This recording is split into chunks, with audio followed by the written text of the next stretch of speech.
اس کتاب میں مصنفہ نے غیر جانبداری سے 7ویں صدی کے عرب کے حالات، سیاسی کشمکش، سماجی تبدیلیوں اور روحانی انقلاب کو بیان کیا ہے۔ یہ ویڈیو AI کی مدد سے تیار کی گئی ہے، لہٰذا تلفظ یا جنس کی شناخت میں معمولی غلطی ہو سکتی ہے۔ آج ہم کیرن آرمسٹرانگ کی ایک بہت ہی اہم کتاب محمد اے پروفٹ فار آر ٹائم کے تعارف کا گہرائی سے جائزہ لے رہے ہیں۔ تو یہ صرف مسلمانوں کے لیے نہیں لکھی گئی؟ نہیں، بالکل نہیں۔ یہ کتاب صرف مسلمانوں کے لیے نہیں بلکہ خاص طور پر مغربی دنیا کے لیے بھی لکھی گئی ہے تاکہ وہ ان اسباق کو سمجھ سکیں جو آج بھی اتنے ہی اہم ہیں۔ اور یہ ٹائمنگ، مطلب یہ کتاب ایک ایسے وقت میں آئی جب اسلام اور مغرب کے بیچ ایک بہت بڑی ایک خلیج محسوس کی جا رہی تھی۔ جی، آپ نے صحیح کہا۔ آرمسٹرانگ کا موقف یہی ہے کہ 9/11 کے بعد جو ایک خلا پیدا ہوا نا، اسے نفرت اور غلط فہمیوں نے بہت تیزی سے پر کیا۔ اچھا۔ تو وہ اس کتاب کے ذریعے اس خلا میں ایک زیادہ حقیقی اور تاریخی طور پر درست تصویر پیش کرنا چاہتی ہیں۔ ان کا کہنا ہے کہ پیغمبر اسلام کی زندگی کو سمجھے بغیر آپ جدید دنیا کے بہت سے سیاسی اور سماجی مسائل کو ٹھیک سے سمجھ ہی نہیں سکتے۔ اور کتاب میں ایک بہت ہی دلچسپ نقطہ اٹھایا گیا ہے کہ مغرب میں جو اسلاموفوبیا ہے یہ کوئی نئی چیز نہیں ہے۔ نہیں، یہ بالکل نئی چیز نہیں ہے۔ اس کی جڑیں بہت پرانی ہیں، ہے نا؟ بہت گہری ہیں۔ یہ صلیبی جنگوں کے زمانے تک جاتی ہیں۔ کتاب بتاتی ہے کہ 12ویں صدی میں یورپی راہبوں نے باقاعدہ ایک بیانیہ بنایا۔ کیا بیانیہ تھا وہ؟ انہوں نے یہ تاثر قائم کیا کہ اسلام تلوار کا مذہب ہے اور یہ کہ اس کے پیغمبر نے طاقت کے زور پر اپنا دین مسلط کیا۔ یہ کتاب اسی قسم کے صدیوں پرانے گہرے اور متعصبانہ نظریات کو چیلنج کرتی ہے۔ اور آرمسٹرانگ کے مطابق یہ صرف کوئی پرانی تاریخی بحث نہیں ہے، اس کے آج بھی نتائج نکل رہے ہیں۔ جی، اور بہت خطرناک نتائج نکل رہے ہیں۔ وہ واضح کرتی ہیں کہ اس قسم کے تعصب کو ہوا دینا اصل میں انتہا پسندوں کے ہاتھ مضبوط کرنے جیسا ہے۔ وہ کیسے؟ دیکھیں، جب مغرب میں اسلام کو ایک متشدد مذہب کے طور پر پیش کیا جاتا ہے تو دوسری طرف کے انتہا پسندوں کو یہ کہنے کا موقع مل جاتا ہے کہ دیکھو، ہم تو پہلے ہی کہہ رہے تھے کہ مغربی دنیا ہمارے خلاف ہے۔ بالکل، وہ اسلامی دنیا کے خلاف ایک نئی صلیبی جنگ لڑ رہی ہے۔ اس طرح دونوں طرف کی جو انتہائیں ہیں وہ ایک دوسرے کو جواز فراہم کرتی ہیں۔ تو یہ کتاب اس شیطانی چکر کو، اس وشس سائیکل کو توڑنے کی ایک کوشش ہے۔ آپ اسے ایسا کہہ سکتی ہیں۔ یہ پیغمبر اسلام کی زندگی کو کسی جنگی داستان کے طور پر نہیں دیکھتی، بلکہ ناانصافی، لالچ اور تکبر کے خلاف ایک انتھک سماجی اور روحانی جدوجہد کے طور پر پیش کرتی ہے۔ کہانی ایک ہیرو کی ہے، لیکن وہ ہیرو ایک جنگجو سے زیادہ ایک مصلح ہے، ایک قانون بنانے والا ہے اور ایک امن قائم کرنے والا ہے۔ پاسٹ ٹو پریزنٹ کے اس علمی سفر میں خوش آمدید۔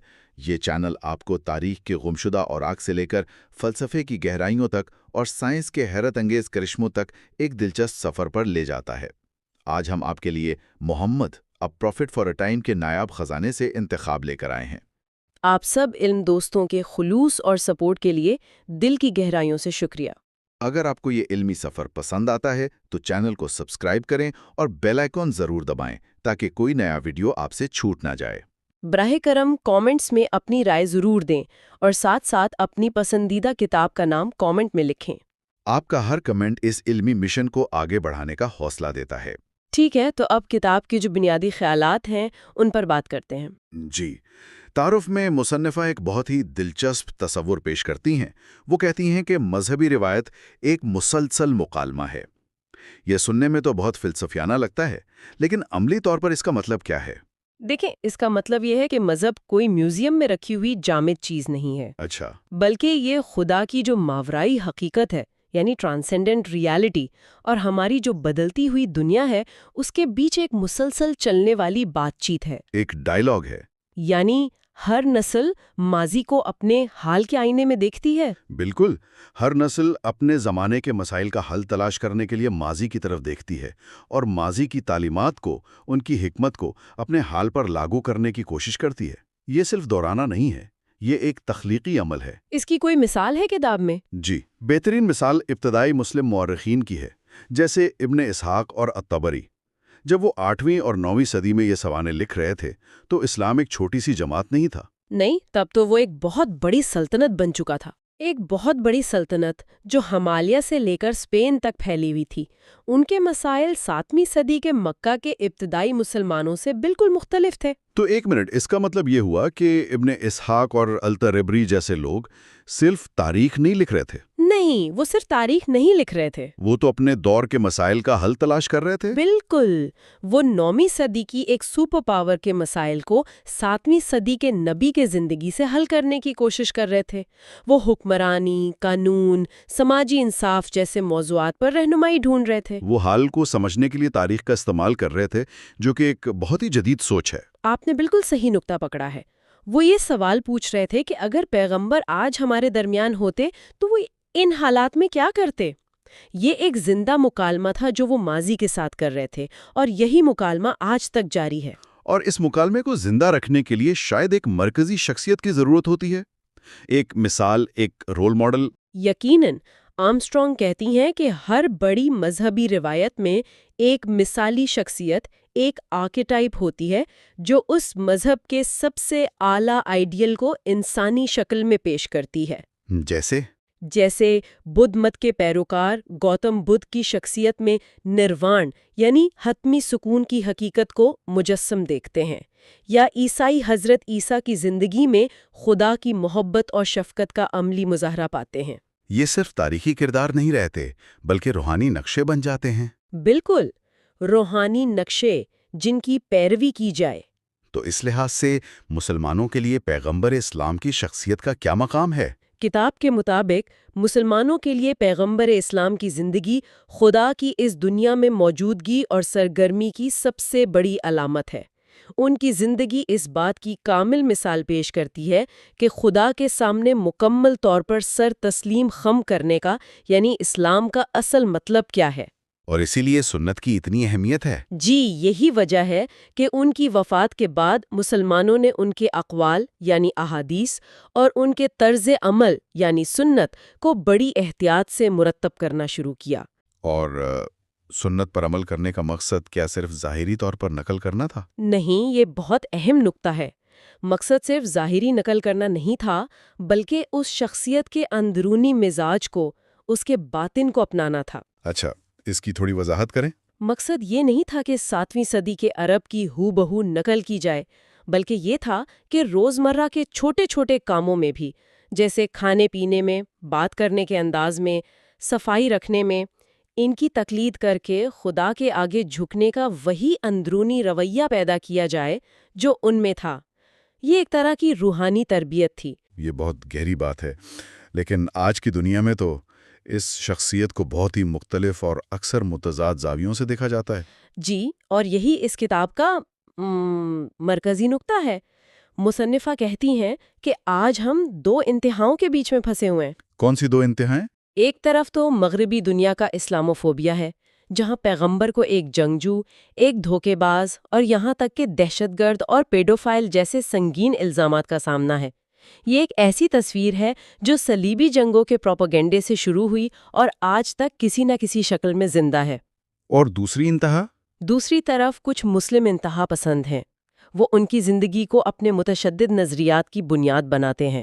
وہ ان کی زندگی کے واقعات کو سیاق و سباق سے ہٹا کر اپنے ظالمانہ اقدامات کو جائز قرار دینے کی کوشش کرتے ہیں۔ تو مصنفہ کے نزدیک یہ دونوں ہی تصویریں غلط ہیں؟ وہ کہتی ہیں کہ یہ دونوں ہی تصویریں اصل شخصیت کی توہین ہیں اور تاریخ کے ساتھ بہت بڑی ناانصافی ہیں۔ لیکن کیا یہ دونوں انتہائیں ایک دوسرے کو تقویت نہیں دیتی؟ میرا مطلب ہے کہ مغرب کا تعصب انتہا پسندوں کے بیانیوں کو مضبوط نہیں کرتا؟ بالکل کرتا ہے۔ یہ ایک شیطانی چکر ہے۔ جب مغربی میڈیا یا سیاستدان اسلام کو متشدد اور پیغمبر کو جنگجو بنا کر پیش کرتے ہیں تو انتہا پسند گروہ اپنے پیروکاروں کو کیا کہتے ہیں؟ وہ کہتے ہیں کہ دیکھو، مغرب اسلام کا دشمن ہے، وہ ہمارے پیغمبر کی توہین کر رہا ہے اور ہمارے خلاف جنگ پر تلا ہوا ہے۔ اس سے انہیں ہمدردی بھی ملتی ہے اور نئے لوگ بھرتی کرنے میں مدد بھی۔ کتاب یہ دلیل دیتی ہے کہ اس تعصب کو جاری رکھنا نہ صرف اخلاقی طور پر غلط ہے بلکہ سیاسی طور پر بھی بے حد خطرناک ہے۔ اور اس پوری بیانیے میں جہاد کا لفظ بہت مرکزی حیثیت رکھتا ہے نا، جسے مغرب میں تقریباً ہمیشہ ہولی وار یا مقدس جنگ ہی سمجھا جاتا ہے۔ جی، اور کتاب اس تصور کو بہت سختی سے چیلنج کرتی ہے۔ یہ ایک بہت اہم سوال ہے۔ کتاب کہتی ہے کہ پیغمبر کی پوری زندگی ایک جہاد تھی، لیکن اس لفظ کا مطلب وہ نہیں ہے جو آج کل سمجھا جاتا ہے۔ قرآن میں جنگ کے لیے جو لفظ ہے وہ قتال ہے۔ جہاد کا لفظی مطلب ہے جد و جہد کرنا، کوشش کرنا۔ تو یہ جد و جہد کس کے خلاف تھی؟ صرف بیرونی دشمنوں کے خلاف؟ نہیں، یہ اس سے بہت وسیع جد و جہد تھی۔ مصنفہ کے مطابق یہ 7ویں صدی کے پرتشدد اور منقسم عرب معاشرے میں امن قائم کرنے کی ایک انتھک کوشش تھی۔ اچھا، یہ لالچ کے خلاف ایک مہم تھی، ناانصافی کے خلاف، قبائلی غرور اور تکبر کے خلاف ایک مہم تھی۔ تو یہ ایک سماجی اور اخلاقی جد و جہد تھی۔ بالکل، یہ ایک ایسی تخلیقی جد و جہد تھی جس کا مقصد ایک پرانے، ناکارہ اور ظالمانہ نظام کی جگہ ایک نیا، منصفانہ اور ہمدردانہ معاشرتی نظام لانا تھا۔ آرمسٹرانگ کہتی ہیں کہ آج ہمیں ایسی ہی جہاد کرنے والے لوگوں کی ضرورت ہے جو مسائل پیدا کرنے کے بجائے حل تلاش کرنے کے لیے اتنی ہی شدت سے کام کریں۔ آپ نے تکبر اور ناانصافی کی بات کی۔ کتاب میں اس ذہنی کیفیت کے لیے جاہلیہ کی استعمال ہوئی ہے۔ عام طور پر تو اس کا ترجمہ جہالت کا دور کیا جاتا ہے۔ جی، لیکن کیا یہ صرف علم کی کمی کا نام ہے؟ یہی میرا سوال ہے۔ کتاب کے مطابق یہ اس سے کہیں زیادہ گہرا مسئلہ تھا۔ جاہلیہ صرف لا علمی کا دور نہیں تھا، بلکہ یہ ایک ذہنی اور اخلاقی بحران تھا۔ ذہنی بحران کس طرح کا؟ یہ ایک ایسی ذہنیت تھی جو تکبر، جارحیت، خود غرضی اور سب سے بڑھ کر قبائلی عصبیت پر مبنی تھی۔ اس دور میں قبیلے کی جھوٹی شان کے لیے چھوٹی چھوٹی باتوں پر خون ریز جنگیں شروع ہو جاتی تھیں جو نسلوں تک چلتی تھیں۔ اور کمزوروں کا کوئی پرسان حال نہیں تھا۔ بالکل، کمزوروں جیسے یتیموں، غریبوں اور عورتوں پر ظلم عام تھا۔ یہ ایک ایسی دنیا تھی جہاں جس کی لاٹھی اس کی بھینس کا قانون چلتا تھا۔ یہ تو آج کی دنیا کے کچھ حصوں سے بہت ملتا جلتا لگتا ہے۔ صحیح کہا آپ نے۔ یعنی قبائلی عصبیت کی جگہ شاید قومی یا نظریاتی عصبیت نے لے لی ہے۔ بالکل، اسی لیے آرمسٹرانگ کہتی ہیں کہ یہ تصور آج بھی متعلقہ ہے۔ پیغمبر اسلام کا پیغام اس ذہنی بحران کا روحانی حل تھا۔ ان کا مقصد صرف نئے قانون نافذ کرنا نہیں تھا، بلکہ لوگوں کے دل و دماغ کو بدلنا تھا۔ تبدیلی اندر سے آنی چاہیے تھی۔ جی، وہ سماجی اصلاحات کو ایک نئی روحانی بنیاد فراہم کرنا چاہتے تھے تاکہ تبدیلی اندر سے آئے، نہ کہ صرف اوپر سے مسلط کی جائے۔ تو ان تمام باتوں کا خلاصہ کیا ہے؟ یہ تعارف ہمیں بتاتا ہے کہ یہ کتاب ایک ایسی پیچیدہ اور کثیر الجہت شخصیت کو سامنے لاتی ہے جس کی زندگی کا مقصد صرف ایک نیا مذہب قائم کرنا نہیں تھا۔ نہیں، مقصد اس سے کہیں بڑا تھا۔ مقصد تھا ایک زیادہ منصفانہ، ہمدرد اور پرامن معاشرہ تشکیل دینا، اور ان کی جدوجہد کی کہانی آج کی اس تقسیم شدہ اور پرتشدد دنیا کے لیے گہرے اسباق رکھتی ہے۔ بالکل، اور یہ تو صرف تعارف تھا، یہ حصہ اول تھا۔ اگلے حصے میں ہم چیپٹر 1 مکہ پر گفتگو کریں گے، جہاں مکہ کی معاشی، قبائلی اور مذہبی ساخت کا تفصیلی جائزہ لیا جائے گا۔ ٹھیک ہے؟ جی بالکل، ہم دیکھیں گے کہ اس شہر کا ماحول کیسا تھا جس میں یہ پیغام نازل ہوا۔ اور میں سامعین کو بتاتا چلوں کہ اگلا حصہ بھی 30 منٹ سے کم نہیں ہوگا۔ ہم کوشش کریں گے کہ تفصیل سے بات ہو۔ تو جاتے جاتے آپ سامعین کے لیے کوئی سوال چھوڑنا چاہیں گی؟ جی، جب ہم 7ویں صدی کے مکہ کی دنیا میں قدم رکھنے کی تیاری کر رہے ہیں تو یہ سوچنا اہم ہے کہ ہماری اپنی جدید جاہلیت کے عناصر کیا ہیں۔ بہت گہرا سوال ہے۔ وہ کون سا لالچ، تکبر اور تقسیم ہے جو آج ایک زیادہ منصفانہ اور پرامن دنیا کی راہ میں رکاوٹ ہے؟ پچھلی بار ہم نے بات کی تھی کہ اسلام سے پہلے مکہ کا ماحول کیسا تھا، معاشرتی، معاشی اور روحانی طور پر، اور اس پس منظر نے نبی اکرم صلی اللہ علیہ وآلہ وسلم کی زندگی اور ان کے پیغام کے آغاز کو کیسے شکل دی۔ بالکل، ہم نے اس روحانی بے چینی کو سمجھنے کی کوشش کی جو اس وقت کے مکہ میں موجود تھی، اور آج ہم اسی کہانی کو وہیں سے آگے بڑھائیں گے۔ ہم اس سفر کو دیکھیں گے کہ کس طرح ایک انتہائی ذاتی، روح کو جھنجھوڑ دینے والا تجربہ ایک عوامی پیغام میں بدلا، اور پھر اس پیغام نے مکہ کے پورے معاشرے معاشرے کو کیسے ہلا کر رکھ دیا۔ یہ ایک بہت اہم مرحلہ ہے۔ جی، تو آج ہم خاص طور پر کتاب کے 3 اہم ابواب پر توجہ مرکوز کریں گے۔ پہلا، The First Revelations یعنی پہلی وحی کا نزول۔ اس کے بعد پرسیکیوشن ان مکہ میں ہونے والے ظلم و ستم کا دور۔ اور آخر میں ان مشکلات کے بیچ دی ارلی مسلم کمیونٹی یعنی ابتدائی مسلم کمیونٹی کیسے وجود میں آئی اور مضبوط ہوئی۔ تو آئیے ذرا گہرائی میں اترتے ہیں اور سمجھتے ہیں کہ مصنفہ ان واقعات کو کس طرح دیکھتی ہیں جنہوں نے آنے والی تاریخ کا دھارا ہی بدل دیا۔ ٹھیک ہے، تو سب سے پہلے بات کرتے ہیں پہلی وحی کی۔ اس لمحے پر واپس چلتے ہیں جس کا ذکر ہم نے پچھلی بار کیا تھا۔ پیغام سے پہلے ایک شدید روحانی تلاش کا دور تھا۔ آرمسٹرانگ نے مکہ کی جو تصویر کشی کی ہے وہ ایک ایسے شہر کی ہے جو تجارتی طور پر بہت کامیاب تھا لیکن روحانی طور پر بالکل کھوکھلا ہو چکا تھا۔ جی، یہ ایک بہترین خلاصہ ہے۔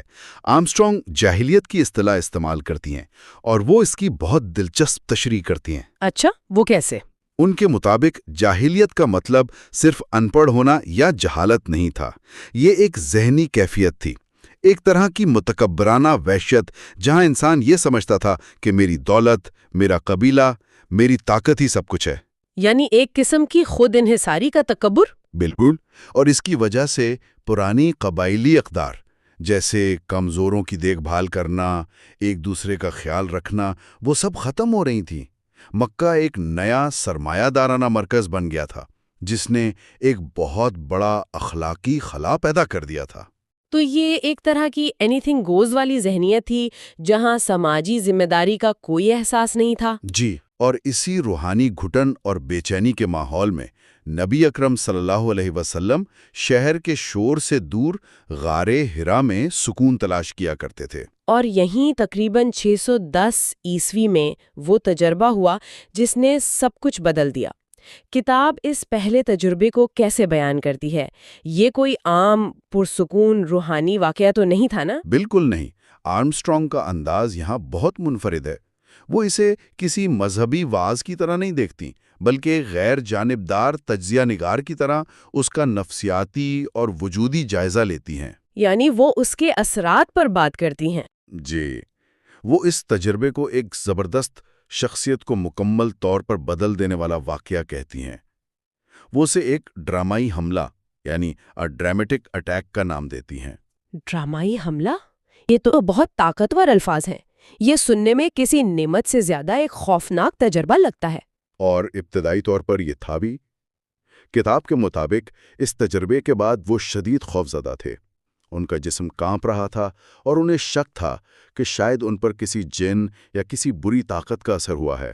یہ تو بہت ہی انسانی رد عمل ہے۔ بالکل، اور یہاں حضرت خدیجہ کا کردار غیر معمولی طور پر اہم ہو جاتا ہے۔ وہ صرف تسلی نہیں دیتی بلکہ وہ پہلی شخصیت ہیں جو اس تجربے کی غیر مشروط تصدیق کرتی ہیں۔ وہ اس تجربے کو کیسے پرکھتی ہیں؟ وہ اسے ایک اخلاقی کسوٹی پر پرکھتی ہیں۔ وہ کہتی ہیں کہ خدا آپ جیسے شخص کو کبھی رسوا نہیں کرے گا جو رشتوں کو جوڑتا ہے، سچ بولتا ہے اور کمزوروں کا بوجھ اٹھاتا ہے۔ یہ ایک بہت گہری بصیرت تھی۔ اور پھر وہ اپنے کزن ورقہ بن نوفل کے پاس بھی جاتی ہیں۔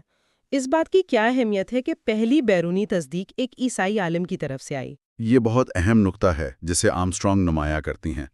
ورقہ جو پرانے صحیفوں کے عالم تھے فوراً اس تجربے کو حضرت موسیٰ پر نازل ہونے والے ناموس سے جوڑتے ہیں۔ اچھا، یعنی وہ اسے نبوت کے تسلسل میں دیکھتے ہیں؟ جی بالکل، وہ اسے ایک وسیع تر ابراہیمی روایت کا حصہ قرار دیتے ہیں۔ اس سے یہ ظاہر ہوتا ہے کہ یہ پیغام شروع سے ہی کسی ایک قبیلے یا قوم تک محدود نہیں سمجھا جا رہا تھا۔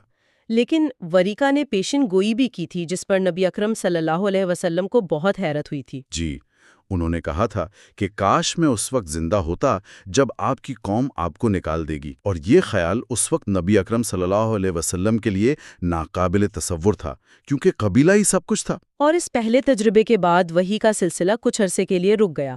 کتاب میں اسے فترۃ الوحی یعنی خاموشی کا دور کہا گیا ہے۔ آرمسٹرانگ اس کے نفسیاتی اثرات کے بارے میں کیا کہتی ہیں؟ یہ تقریباً 2 سال کا عرصہ شدید روحانی اذیت کا تھا۔ انہیں یہ شک ہونے لگا کہ شاید خدا نے انہیں منتخب کرنے کے بعد چھوڑ دیا ہے۔ یہ گہری تنہائی اور بے یقینی کا احساس تھا جو کسی بھی انسان کے لیے بہت مشکل ہوتا ہے۔ اور پھر یہ خاموشی ٹوٹی۔ جی، طویل انتظار کے بعد سورۃ الضحیٰ کی آیات نازل ہوئیں، جو ایک گہری ذاتی تسلی تھیں۔ آپ کے رب نے نہ آپ کو چھوڑا اور نہ وہ ناراض ہوا۔ یہ تو بہت ہی ذاتی اور تسلی بخش پیغام ہے۔ بالکل، اور پھر یہ آیات ان کے ذاتی تجربے کو ایک آفاقی پیغام سے جوڑ دیتی ہیں۔ کیا اس نے آپ کو یتیم پا کر پناہ نہیں دی تو یتیم پر سختی نہ کرو۔ اچھا۔ آرمسٹرانگ کے مطابق یہی وہ لمحہ تھا جب ان کے ذاتی درد کو پوری انسانیت کے دکھوں سے جوڑ دیا گیا اور انہیں یہ پیغام عام کرنے کا حکم ملا۔ تو یہ ایک شدید ذاتی تجربہ تھا جو اب ایک عوامی پیغام بننے والا تھا، اور جب کوئی پیغام سٹیٹس کو، خاص طور پر جہاں پیسہ اور طاقت کا کھیل ہو، کو چیلنج کرتا ہے تو رد عمل تو آتا ہے۔ قریش نے اس کی اتنی شدید مخالفت کیوں کی؟ کتاب یہ واضح کرتی ہے کہ یہ بنیادی طور پر کوئی مذہبی یا نظریاتی بحث نہیں تھی۔ یہ خالص طور پر معیشت، طاقت اور سماجی ڈھانچے کا معاملہ تھا۔ یعنی یہ کوئی دینی مسئلہ نہیں تھا، بلکہ بزنس اور پاور کا مسئلہ تھا۔ بالکل، اسلام کا توحید کا پیغام، یعنی ایک خدا، کعبہ میں رکھے 360 بتوں پر مبنی پورے معاشی نظام کے لیے براہ راست خطرہ تھا۔ حج اور زیارتوں سے قریش کو بے پناہ دولت اور عزت ملتی تھی۔ اور سماجی طور پر؟ سماجی طور پر اسلام کا پیغام مساوات کا تھا۔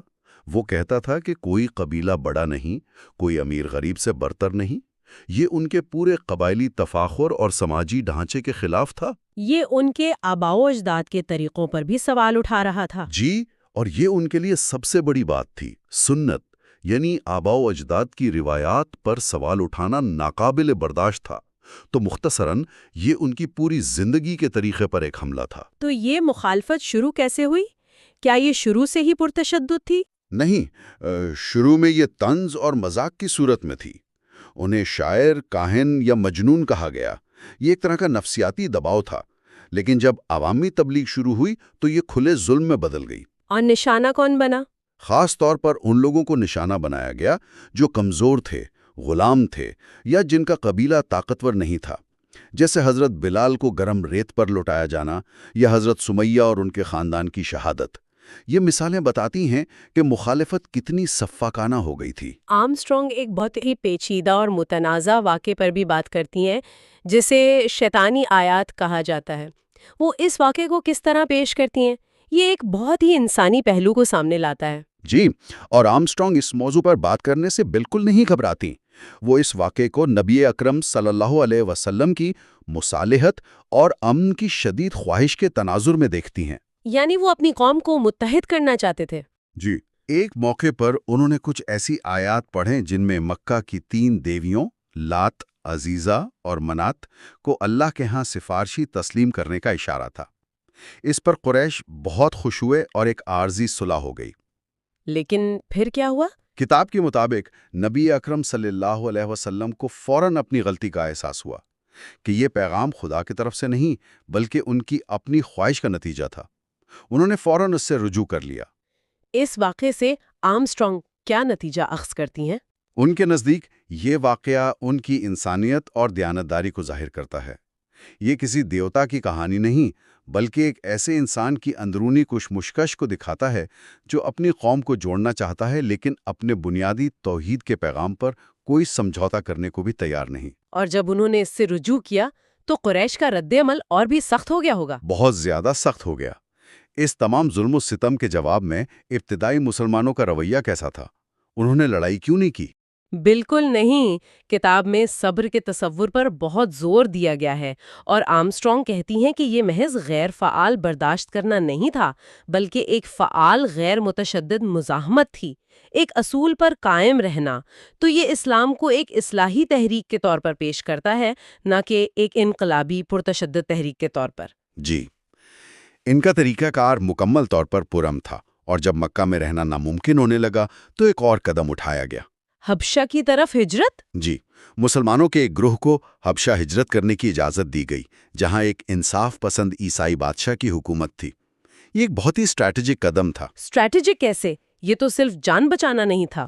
یہ صرف جان بچانا نہیں تھا، یہ اس بات کا ثبوت تھا کہ وہ مکہ کے قبائلی نظام سے باہر اتحادی تلاش کر رہے تھے۔ یہ ایک نئے عالمی ویژن کی شروعات تھی۔ اور پھر قریش کا آخری اور سب سے سخت قدم آیا، بنو ہاشم کا سماجی بائیکاٹ۔ جی، یہ 3 سالہ بائیکاٹ ایک طرح سے پورے قبیلے کو بھوک سے مارنے کی کوشش تھی۔ ان سے ہر قسم کا لین دین، شادی بیاہ، ہر قسم کا تعلق ختم کر دیا گیا۔ یہ تو بہت ہی شدید اقدام تھا۔ بہت شدید، لیکن اس انتہائی مشکل وقت میں بھی، جیسا کہ کتاب بتاتی ہے، نبی اکرم صلی اللہ علیہ وآلہ وسلم نے سورۃ الکافرون کے ذریعے پرامن بقائے باہمی کی پیشکش کی۔ تمہارے لیے تمہارا دین اور میرے لیے میرا دین۔ یعنی انتہا پسندی کے جواب میں بھی اصولوں پر قائم رہنا۔ بالکل۔ اچھا، اس شدید دباؤ، اس ظلم و ستم کا ان چند پیروکاروں پر کیا اثر ہوا ہوگا؟ اس سے کوئی گروہ یا تو ٹوٹ جاتا ہے یا پھر پھولاد بن جاتا ہے۔ یہاں کیا ہوا؟ یہاں وہ پھولاد بن گئے۔ آرمسٹرانگ کہتی ہیں کہ یہی ظلم و ستم وہ بھٹی تھی جس میں امت کا تصور پیدا ہوا۔ امت کا تصور یعنی ایک کمیونٹی کا احساس؟ جی، لیکن یہ کوئی عام کمیونٹی نہیں تھی۔ ایک نئی شناخت نے جنم لیا جو خون یا قبیلے کی بنیاد پر نہیں بلکہ مشترکہ عقیدے اور مشترکہ مصائب پر تھی۔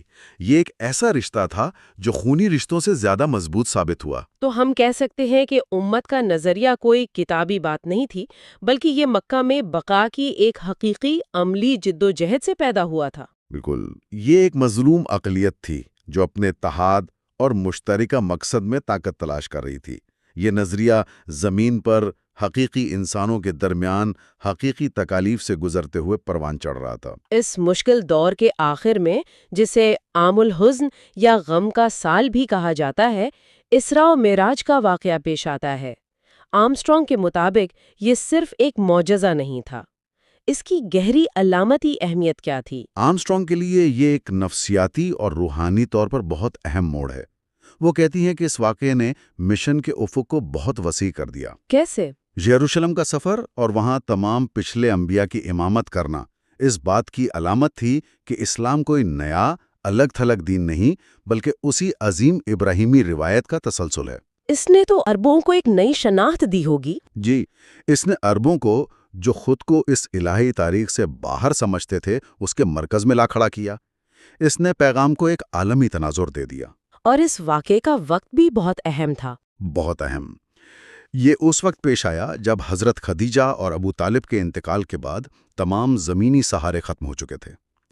اس واقعے نے نہ صرف نبی کریم صلی اللہ علیہ وآلہ وسلم کو روحانی طور پر تقویت بخشی بلکہ اس نے اگلے مرحلے یعنی مدینہ کی طرف ہجرت کے لیے روحانی بنیاد فراہم کی۔ یعنی یہ مکہ کی تنگ گلیوں سے نکل کر ایک عالمی برادری کے تصور کی طرف پہلا علامتی قدم تھا۔ آپ اس ایسا کہہ سکتے ہیں، یہ ایک نئے آغاز کا اشارہ تھا۔ بہت خوب۔ تو آج کی گفتگو کا خلاصہ کریں تو ہم نے دیکھا کہ کس طرح غار حرا کے ایک شدید ذاتی تجربے نے ایک ایسے پیغام کو جنم دیا جس نے مکہ کے پورے سماجی اور معاشی نظام کو چیلنج کر دیا۔ اور ہم نے دیکھا کہ اس کے جواب میں ہونے والے ظلم و ستم کی آگ میں تپ کر ایک نئی قسم کی کمیونٹی یعنی امت نے جنم لیا جس کی بنیاد اخلاقیات اور مشترکہ عقیدے پر تھی۔ جی، لیکن یہاں ایک بہت اہم سوال پیدا ہوتا ہے جس پر غور کرنا چاہیے۔ وہ کیا؟ یہ چھوٹی، کمزور اور مظلوم جماعت مکہ کے طاقتور نظام کے سامنے ہمت تو نہیں ہاری، وہ زندہ رہی۔ لیکن صرف زندہ رہنا ایک منصفانہ معاشرے کے خواب کو حقیقت بنانے کے لیے کافی نہیں ہوتا۔ بالکل، اس خواب کو سچ کرنے کے لیے، اس روحانی تحریک کو ایک فعال معاشرے میں بدلنے کے لیے مزید کس چیز کی ضرورت تھی؟ انہیں صرف بقا نہیں بلکہ ایک نظام کی ضرورت تھی۔ اور اسی سوال کا جواب ہمیں اس کہانی کے اگلے اور شاید سب سے اہم مرحلے میں ملے گا۔ جی، مدینہ کا مرحلہ۔ بالکل۔ ہماری اگلی قسط یعنی اس سلسلے کے تیسرے حصے میں ہم انہی موضوعات پر بات کریں گے۔ مدینہ کی طرف ہجرت یعنی دا ہجرہ۔ اس کے بعد میثاق مدینہ، دی کانسٹیٹیوشن آف مدینہ، جو تاریخ کی پہلی کثیر المذہب ریاست کا دستور تھا۔ اور آخر میں مدینہ میں ایک نئی سیاسی و روحانی ریاست کا قیام کیسے۔ تو اس سفر کو مت چھوڑیے گا۔ ہم یہ سمجھنے کی کوشش جاری رکھیں گے کہ ایک نبی کس طرح ایک ریاست کا رہنما بھی بنا۔ پچھلی گفتگو میں ہم مکہ کے سماجی پس منظر اور ابتدائی وحی کے تجربات تک پہنچے تھے۔ جی، آج ہم کہانی کے ایک ایسے فیصلہ کن موڑ پر بات کریں گے جہاں سے اسلامی تاریخ کا آپ کہہ سکتے ہیں کہ ایک بالکل نیا باب شروع ہوتا ہے۔ ایک بہت بڑا موڑ۔ جی، یہ وہ مرحلہ ہے جب ایک مظلوم اقلیت ایک منظم اور خود مختار کمیونٹی بنتی ہے۔ تو آج ہم 3 بڑی چیزوں پر بات کریں گے۔ اول، ہجرت، یعنی وہ تاریخی نقل مکانی جس نے سب کچھ بدل دیا۔ بالکل۔ دوم، میثاق مدینہ، وہ مشہور معاہدہ جس نے ایک نئی قسم کی ریاست کی بنیاد رکھی۔ اور سوم، اس نئی کمیونٹی کو اپنی بقا کے لیے جن جنگوں کا سامنا کرنا پڑا ان کا پس منظر کیا تھا، جیسا کہ آرمسٹرانگ اپنی کتاب میں بیان کرتی ہیں۔ جی، اور یہ بہت اہم ہے کہ یہ تینوں موضوعات الگ الگ نہیں ہیں، یہ ایک ہی کہانی کے 3 جڑے ہوئے حصے ہیں۔ یہ وہ دور ہے جب اسلام صرف چند عقائد کا مجموعہ نہیں رہتا، بلکہ ایک مکمل سماجی، سیاسی نظام کی بنیاد بنتا ہے۔ اچھا۔ اور آرمسٹرانگ اس پوری تبدیلی کو کسی توسیع پسندی کے طور پر نہیں دیکھتی، بلکہ اسے بقا کی ایک شدید جدوجہد اور ایک مثالی معاشرے کی تشکیل کی عملی کوشش کے طور پر پیش کرتی ہیں۔ صحیح۔ تو آئیے اس کی گہرائی میں اترتے ہیں۔ پہلا موضوع، ہجرت۔ ہم یہ لفظ بہت سنتے ہیں، لیکن اس کا اصل مطلب کیا ہے؟ مطلب اپنا گھر، اپنا قبیلہ، اپنی ہر چیز چھوڑ کر نکل جانا، یہ تو ایک بہت بڑا فیصلہ ہے۔ بہت بڑا۔ اور آرمسٹرانگ کے مطابق یہ کوئی انتخاب نہیں تھا، یہ ایک مجبوری بن چکی تھی۔ صورتحال مکمل طور پر ناقابل برداشت ہو گئی تھی۔ اچھا، مکہ میں حالات اتنے خراب کیسے ہو گئے تھے کہ یہ قدم اٹھانا ناگزیر ہو گیا؟ دیکھیں، کتاب ہمیں اس دور کے عرب معاشرے کے بنیادی ڈھانچے کو سمجھنے پر زور دیتی ہے۔ یعنی قبائلی نظام؟ بالکل۔ وہاں کوئی ریاست، کوئی پولیس نہیں تھی۔ آپ کی زندگی، آپ کی عزت، آپ کی ہر چیز کی ضمانت صرف آپ کا قبیلہ تھا۔ اور مسلمانوں کے لیے وہ ضمانت، وہ تحفظ کا نظام مکمل طور پر ختم ہو چکا تھا۔ خاص طور پر پیغمبر اسلام کے چاچا ابو طالب اور ان کی زوجہ خدیجہ کی وفات کے بعد، ہے نا؟ جی بالکل۔ وہ جو ایک آخری ڈھال تھی وہ بھی ہٹ گئی۔ اس کے بعد مسلمان مکمل طور پر بے یار و مددگار تھے، اور بات صرف سماجی بائیکاٹ تک نہیں رہی تھی۔ تو پھر کیا ہوا؟ آرمسٹرانگ قریش کی باقاعدہ سازشوں کا واضح ذکر کرتی ہیں، جن کا مقصد پیغمبر اسلام کو قتل کرنا تھا۔ قتل کی سازشیں؟ جی، جب آپ کی جان کو ہی براہ راست خطرہ ہو اور اپنے ہی شہر میں کوئی پناہ نہ ہو، تو پھر آپ کے پاس کیا راستہ بچتا ہے؟ بقا کا واحد راستہ یہی تھا کہ اس جگہ کو چھوڑ دیا جائے۔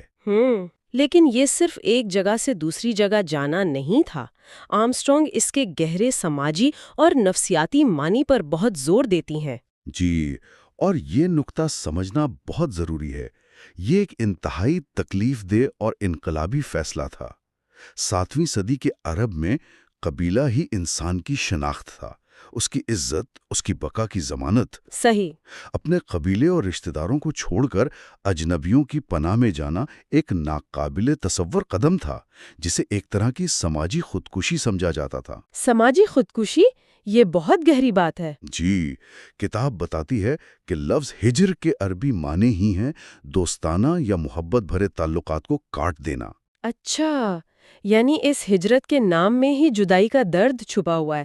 یہ صرف ایک سفر نہیں تھا، بلکہ جان بوجھ کر تکلیف کے ساتھ اپنے رشتے ناطے توڑنے کا عمل تھا۔ بالکل، اسی لیے ہجرت کرنے والوں کو مہاجرین کہا گیا، کیونکہ یہ تکلیف دہ جدائی اور جلاوطنی ان کی نئی شناخت کا مرکزی حصہ بن گئی۔ یہ کوئی آسان سفر نہیں تھا۔ تو آرمسٹرانگ کے نزدیک یہ بقا کی حکمت عملی تھی، توسیع پسندی کا کوئی منصوبہ ہرگز نہیں۔ ٹھیک ہے، تو پھر مدینہ، جسے اس وقت یثرب کہا جاتا تھا، میں ایسا کیا خاص تھا؟ وہ ایک ایسے شہر میں جا رہے تھے جو خود خانہ جنگی کا شکار تھا۔ یہ تو جیسے ایک مشکل سے نکل کر دوسری میں کودنے جیسا نہیں تھا۔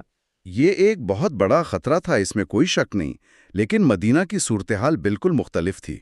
وہ شہر خود قبائلی جنگوں کی آگ میں جل رہا تھا۔ اوس اور خزرج کے قبیلے؟ جی، ان 2 بڑے عرب قبیلوں کے درمیان دہائیوں سے خون ریز لڑائیاں جاری تھیں اور معاشرہ تباہی کے دہانے پر تھا۔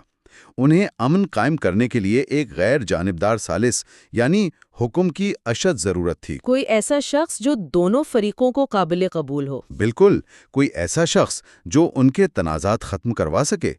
پیغمبر اسلام کو یہی کردار ادا کرنے کی دعوت دی گئی۔ اس دعوت نے مسلمانوں کو ایک ایسی سیاسی اور سماجی پناہ گاہ فراہم کی جہاں وہ آزادانہ طور پر اپنے دین پر عمل کر سکتے تھے اور انہیں تحفظ بھی حاصل تھا۔ تو مدینہ نے انہیں وہ سیاسی جگہ دی جو مکہ میں نہیں تھی۔ جی، اور یہ ایک بہت بڑا رسک تھا، کیونکہ مسلمان وہاں ایک چھوٹی سی اقلیت کے طور پر جا رہے تھے۔ اور اس ہجرت کے جذباتی پہلوؤں کے بارے میں کتاب کیا کہتی ہے؟ مکہ چھوڑنے کا دکھ کیسا تھا؟ یہ ایک انتہائی جذباتی مرحلہ تھا۔ مکہ، جہاں کعبہ تھا، جہاں ان کی جڑیں تھیں، اسے چھوڑنے کا دکھ بہت گہرا تھا۔ آرمسٹرانگ ایک دعا کا ذکر کرتی ہیں جو اس احساس کی بہترین عکاسی کرتی ہے۔ کون سی دعا؟ اے اللہ، ہمیں اس شہر مدینہ سے اتنی ہی محبت عطا فرما جتنی تو نے ہمیں مکہ سے محبت دی تھی، بلکہ اس سے بھی زیادہ۔ یہ دعا ایک نئے گھر، ایک نئی وفاداری اور ایک نئی شناخت کی تلاش کو ظاہر کرتی ہے۔ جی بالکل۔ اور اسلامی کیلنڈر کا آغاز بھی اسی واقعے سے ہوتا ہے۔ اس کی کیا وجہ ہے؟ یہ اتنی بڑی تبدیلی کیوں سمجھی جاتی ہے؟ کیونکہ اسلامی تاریخ میں ہجرت کو محض ایک سفر نہیں سمجھا جاتا، بلکہ یہ امت مسلمہ کی ایک خود مختار سیاسی اور سماجی اکائی کے طور پر پیدائش کا لمحہ ہے۔ پیدائش کا لمحہ؟ جی، اس سے پہلے مسلمان مکہ کے قبائلی نظام کے اندر ایک مذہبی گروہ تھے، لیکن ہجرت کے بعد وہ خون کے رشتے کے بجا عقیدے اور ایمان کی بنیاد پر قائم ہونے والی ایک نئی کمیونٹی یا ایک نو قبیلہ بن گئے۔ یعنی ایک ایسی امت جس کی بنیاد نسل یا خون پر نہیں بلکہ مشترکہ اقدار پر تھی۔ بالکل، اسی لیے اس واقعے کو اسلامی تاریخ کا سال اول قرار دیا گیا، کیونکہ یہیں سے ایک نئے سیاسی اور سماجی دور کا آغاز ہوا۔ تو یہ ایک نئی کمیونٹی کا قیام تھا جو خون کے رشتے پر نہیں، نظریے پر قائم تھی، لیکن اس نے ایک نیا اور بہت بڑا چیلنج بھی کھڑا کر دیا ہوگا۔ یقیناً۔ یعنی مہاجرین، انصار جو مدینہ کے مقامی مسلمان تھے، پھر وہاں یہودی قبائل تھے اور دیگر غیر مسلم عرب گروہ، ان سب کو ملا کر ایک پرامن اور فعال معاشرہ کیسے بنایا جائے، یہ تو ایک ناممکن کام لگتا ہے۔ بالکل، اور یہی پر ہماری گفتگو کا دوسرا حصہ یعنی میثاق مدینہ سامنے آتا ہے، جسے مدینہ کا آئین بھی کہا جاتا ہے۔ جی، آرمسٹرانگ اس دستاویز کو ایک انقلابی قدم قرار دیتی ہیں۔ یہ اس دور کے قبائلی عرب کے لیے ایک بالکل نئی چیز تھی۔ یہ ایک باقاعدہ تحریری معاہدہ تھا جس نے مدینہ میں ایک کثیر المذہب، کثیر الثقافتی سیاسی نظام کی بنیاد رکھی۔ اچھا۔ اور آرمسٹرانگ اس بات پر بہت زور دیتی ہیں کہ اس کا مقصد سب کو زبردستی مسلمان بنانا نہیں تھا۔ تو پھر مقصد کیا تھا؟ مقصد ایک ایسی ریاست قائم کرنا تھا جہاں مختلف گروہ اپنی مذہبی اور ثقافتی شناخت کو برقرار رکھتے ہوئے امن اور سلامتی کے ساتھ رہ سکیں۔ اس معاہدے کی بنیادی شرائط کیا تھیں؟ اس نے سب کو اکٹھا رکھنے کا کیا فارمولا دیا؟ کتاب کے مطابق اس معاہدے نے تمام فریقین کے حقوق اور ذمہ داریوں کا واضح طور پر تعین کیا۔ اس میں مہاجرین، انصار، مدینہ کے مختلف یہودی قبائل اور دیگر عرب قبائل شامل تھے۔ سب شامل تھے؟ جی، سب۔ اس نے واضح طور پر یہودی قبیلوں کی مذہبی آزادی کی ضمانت دی۔ ایک اہم نقطہ یہ تھا کہ تمام گروہ اپنی داخلی خود مختاری برقرار رکھیں گے، یعنی اپنے معاملات خود چلائیں گے۔ ٹھیک ہے۔ لیکن سب سے اہم اصول اجتماعی دفاع کا تھا۔ اجتماعی دفاع یعنی ہم سب اپنے اندرونی معاملات خود دیکھیں گے، لیکن اگر شہر پر کوئی باہر سے حملہ کرتا ہے تو ہم سب مل کر اس کا دفاع کریں گے۔ بالکل۔ یہ تو میرا قبیلہ صحیح ہو یا غلط والی سوچ سے بہت آگے کی بات ہے۔ بہت آگے کی۔ اس نے مدینہ کو قبائل کے ایک مجموعے سے نکال کر ایک واحد سیاسی اکائی، ایک ریاست بنا دیا۔ اور اس معاہدے میں پیغمبر اسلام کا کردار کیا تھا؟ کیا وہ ایک بادشاہ تھے؟ نہیں، آرمسٹرانگ واضح کرتی ہیں کہ آپ کا کردار کسی بادشاہ یا مطلق الحاکم کا نہیں تھا، بلکہ ایک ثالث یعنی حکم اور ایک مدبر کا تھا، جیسا کہ اوس اور خزرج نے آپ کو دعوت دیتے وقت سوچا تھا۔ آپ کا کام مختلف گروہوں کے درمیان پیدا ہونے والے تنازعات کو حل کرنا اور اس بات کو یقینی بنانا تھا کہ تمام فریقین معاہدے کی پاسداری کریں۔ تو آرمسٹرانگ بنیادی طور پر یہ دلیل دے رہی ہیں کہ یہ 7ویں صدی کے عرب کا ایک سوشل کانٹریکٹ یا سماجی معاہدہ تھا، جہاں مختلف گروہوں نے مل کر امن اور سلامتی کے لیے کچھ اصول طے کیے۔ جی بالکل، یہی اصطلاح استعمال کی جا سکتی ہے۔ یہ ایک ایسا ماڈل تھا جس میں مختلف کمیونٹیز نے رضاکارانہ طور پر امن، سلامتی اور مشترکہ دفاع کو یقینی بنانے کے لیے ایک وسیع فریم ورک پر اتفاق کیا۔ یعنی خون کے رشتے پر مبنی وفاداری سے آگے بڑھ کر اصولوں پر مبنی شہریت کا ایک تصور تھا۔ جی، جو اس دور کے لیے ایک انتہائی جدید اور انقلابی سوچ تھی۔ یہ آئین واقعی بہت ترقی پسند لگتا ہے، خاص طور پر اس دور کے لحاظ سے۔ لیکن ایک دستاویز بنا لینا ایک بات ہے اور بیرونی دنیا کے خطرات کا سامنا کرنا دوسری۔ یقیناً۔ مکہ کی طرف سے خطرہ تو ابھی ٹلا نہیں تھا۔ یہیں سے ہماری گفتگو کا تیسرا حصہ شروع ہوتا ہے کہ اس نئے معاشرے میں جنگ کا عنصر کیسے داخل ہوا۔ آرمسٹرانگ اس کی وضاحت خالصتاً معاشی اور سیاسی تناظر میں کرتی ہیں۔ مکہ سے ہجرت کرنے والے مہاجرین زیادہ تر تاجر تھے۔ صحیح۔ مدینہ ایک زرعی معاشرہ تھا جہاں تجارت کے مواقع محدود تھے۔ مہاجرین کے پاس نہ زمین تھی نہ زراعت کا تجربہ تھا، وہ معاشی طور پر اپنے میزبانوں یعنی انصار پر بوجھ بن رہے تھے۔ تو ان کی معاشی بقا کا سوال کھڑا ہو گیا تھا۔ جی، اس مسئلے کا ایک عملی حل جو اس وقت کے عرب میں عام تھا، قریش کے تجارتی قافلوں پر حملے کرنا تھا، جسے غزو کہا جاتا تھا۔ یہ بقا کے لیے ایک عام قبائلی رواج تھا۔ تو آرمسٹرانگ کے مطابق یہ ابتدائی حملے یا چھاپے، جنہیں غزو کہا جاتا ہے، فتح حاصل کرنے کے لیے نہیں تھے، بلکہ ان کا مقصد معاشی بقا اور مکہ پر دباؤ ڈالنا تھا۔ جی بالکل۔ اس کا ایک اور بڑا مقصد قریش کی توجہ حاصل کرنا تھا، جو ہجرت کے بعد مسلمانوں کو مکمل طور پر نظر انداز کر چکے تھے۔ ان حملوں کا مقصد انہیں مجبور کرنا تھا کہ وہ مسلمانوں کو ایک سیاسی حقیقت کے طور پر تسلیم کریں اور ان سے بات چیت کریں۔ لیکن یہ ایک بڑا سوال پیدا کرتا ہے۔ اسلام تو امن کا پیغام لے کر آیا تھا۔ کتاب جنگ کی اجازت کو کس طرح بیان کرتی ہے؟ یہ ایک بہت اہم نکتہ ہے۔ آرمسٹرانگ قرآن کی اس آیت کا حوالہ دیتی ہیں جس میں کہا گیا ہے کہ لڑنے کی اجازت ان لوگوں کو دی جاتی ہے جن پر ظلم کیا گیا اور جنہیں ناحق ان کے گھروں سے نکال دیا گیا۔ کتاب کے مطابق مسلمانوں کو مکہ سے بے دخل کرنا عرب کے سب سے گہرے سماجی اصول کی سنگین خلاف ورزی ہے۔ اس لیے اسلام میں جنگ کو جارحیت کے طور پر نہیں، بلکہ اپنے دفاع، انصاف کے حصول اور ظلم کے خلاف ایک رد عمل کے طور پر پیش کیا گیا ہے۔ یعنی یہ جنگ شروع کرنے کی نہیں بلکہ جاری جنگ کا جواب دینے کی اجازت تھی۔ بالکل، یہ ایک دفاعی جنگ تھی۔ آئیے کچھ اہم لڑائیوں پر بات کرتے ہیں۔ جنگ بدر کا کیا پس منظر تھا؟ کتاب اسے کس طرح دیکھتی ہے؟ جنگ بدر، جو 624 عیسوی میں ہوئی، بظاہر ایک عام غزوہ کے طور پر شروع ہوئی تھی۔ مسلمانوں کا ارادہ قریش کے ایک بڑے تجارتی قافلے پر حملہ کرنا تھا، لیکن قریش نے قافلے کی حفاظت کے لیے 1000 جنگجوؤں پر مشتمل ایک بہت بڑی فوج بھیج دی۔ ایک منٹ، مسلمانوں کی تعداد تو صرف 300 کے قریب تھی اور ان کے پاس ہتھیار بھی نہ ہونے کے برابر تھے۔ توازن تو بالکل ہی ان کے خلاف تھا۔ یہ تو ایک خودکش مشن لگتا ہے۔ بالکل، حالات مکمل طور پر ان کے خلاف تھے۔ اس کے باوجود انہوں نے لڑنے کا فیصلہ کیا اور قریش کی فوج کو فیصلہ کن شکست دی۔ اور اس کا اثر کیا ہوا؟ آرمسٹرانگ لکھتی ہیں کہ اس فتح کو ایک معجزہ اور خدائی نشانی کے طور پر دیکھا گیا، جس نے مسلمانوں کے حوصلے آسمان پر پہنچا دیے اور مدینہ میں ان کی پوزیشن کو بہت مضبوط کر دیا۔ اور اس کے بعد احد کی جنگ ہوئی جس کا نتیجہ بالکل مختلف تھا۔ اس شکست سے کیا سبق ملا؟ جنگ احد، جو 625 عیسوی میں ہوئی، مکہ کا جوابی حملہ تھا۔ قریش بدلہ لینے آئے تھے۔ اس جنگ میں مسلمانوں کی فتح شکست میں بدل گئی، جس کی ایک بڑی وجہ کچھ تیر اندازوں کا اپنی پوزیشن چھوڑ دینا تھا۔ تو یہ ایک بڑی غلطی تھی۔ جی، آرمسٹرانگ کہتی ہیں کہ یہ شکست مسلمانوں کے لیے ایک بڑا جھٹکا تھی، لیکن اس نے انہیں خود احتسابی اور روحانی پختگی کا ایک اہم موقع بھی فراہم کیا۔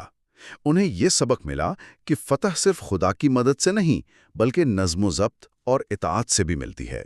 اور پھر جنگ خندق، جہاں ایک بالکل نئی حکمت عملی استعمال کی گئی۔ جی، 627 عیسوی میں جنگ خندق ہوئی۔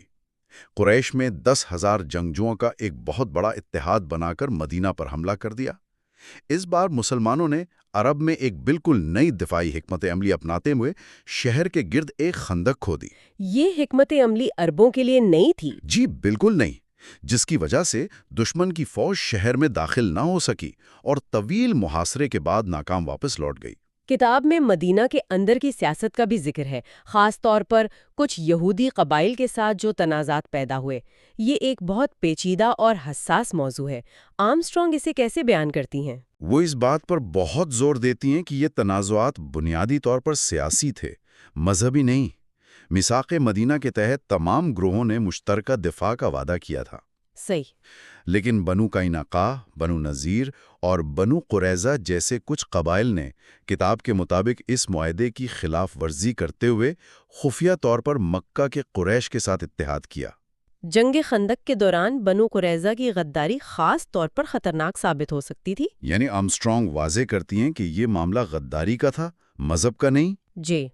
ان کا موقف یہی ہے کہ یہ ایک سیاسی معاملہ تھا۔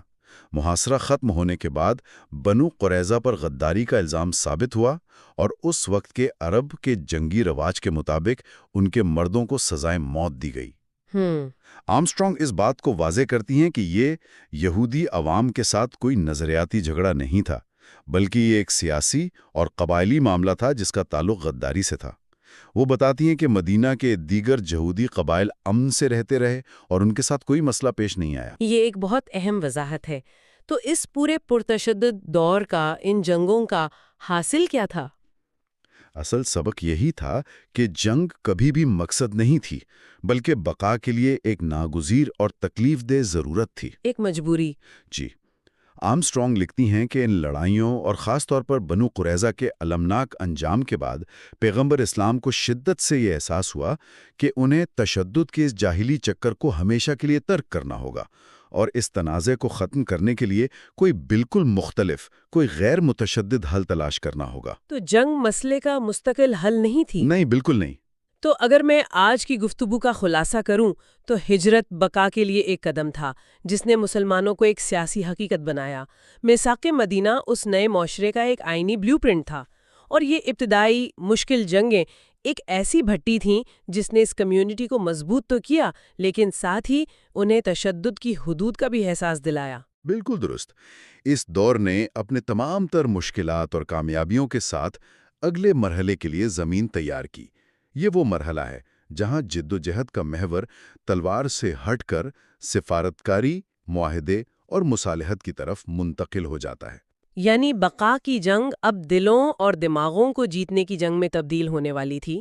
جی، آپ ایسا کہہ سکتے ہیں، اور یہی وہ دلچسپ موضوعات ہیں جن پر ہم اپنی اگلی گفتگو میں بات کریں گے۔ چوتھے حصے میں ہم ان موضوعات کا گہرائی سے جائزہ لیں گے۔ صلح حدیبیہ، وہ معاہدہ جس نے جنگ کا رخ بدل دیا، سفارت کاری کے ذریعے اسلام کے اثر و رسوخ میں توسیع، اور آخر کار فتح مکہ اور اس کے غیر معمولی اخلاقی مضمرات۔ بالکل، یہ اگلے مرحلے کی کہانی ہے۔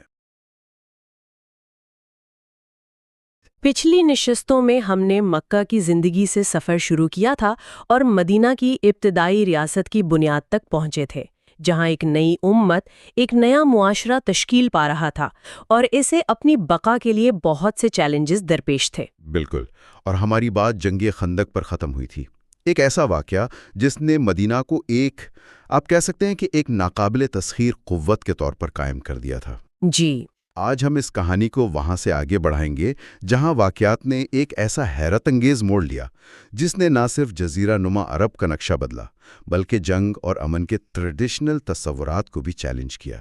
یہ واقعی ایک زبردست کہانی ہے۔ جی، آرمسٹرانگ کی کتاب کے مطابق یہ اگلے چند سال انتہائی فیصلہ کن تھے۔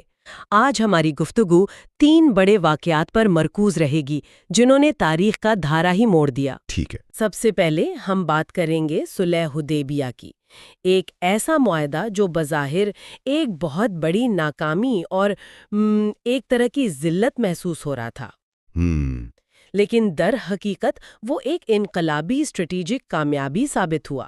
یعنی ایک ایسی جیت جو اس وقت جیت نظر نہیں آ رہی تھی۔ دلچسپ ہے۔ اور اس کے بعد وہ دور آیا جسے ہم سفارت کاری اور اثر و رسوخ کا پھیلاؤ کہہ سکتے ہیں۔ جب تلواریں نیام میں چلی گئیں تو نظریات کی جنگ کیسے لڑی گئی اور اسلام بغیر لڑائی کے کیسے پھیلا۔ صحیح۔ اور آخر میں ہم اس سلسلے کے عروج پر پہنچیں گے، فتح مکہ۔ اور آرمسٹرانگ اسے بدلے اور انتقام کی کہانی کے طور پر نہیں دیکھتی، بلکہ معافی اور مفاہمت کی ایک ایسی مثال کے طور پر پیش کرتی ہیں جو تاریخ میں شاذ و نادر ہی ملتی ہے۔ تو چلیں اس سفر کا آغاز حدیبیہ سے کرتے ہیں۔ جنگ خندق کے بعد کا سیاسی منظرنامہ کیسا تھا؟ قریش کی ناکامی نے طاقت کے توازن کو کس حد تک بدل دیا تھا؟ دیکھیں، جنگ خندق میں قریش کی ناکامی کوئی معمولی بات نہیں تھی، وہ ایک بہت بڑی نفسیاتی شکست بھی تھی۔ آرمسٹرانگ لکھتی ہیں کہ اس کے بعد محمد صلی اللہ علیہ وسلم صرف ایک مقامی رہنما نہیں رہے بلکہ پورے عرب میں ایک بڑی طاقت بن کر ابھرے تھے، ایک ایسی حقیقت جسے کوئی نظر انداز نہیں کر سکتا تھا۔ اور وہ معاشی دباؤ بھی تھا، ہے نا؟ جی بالکل، انہوں نے مکہ کی معاشی ناکہ بندی جاری رکھی ہوئی تھی جس سے قریش کی تجارت تباہ ہو رہی تھی، یہ ان کی شہرت پر ہاتھ رکھنے کے مترادف تھا۔ تو صورتحال کا دوسرے عرب قبائلوں پر کیا اثر پڑ رہا تھا؟ وہ بہت اہم تھا۔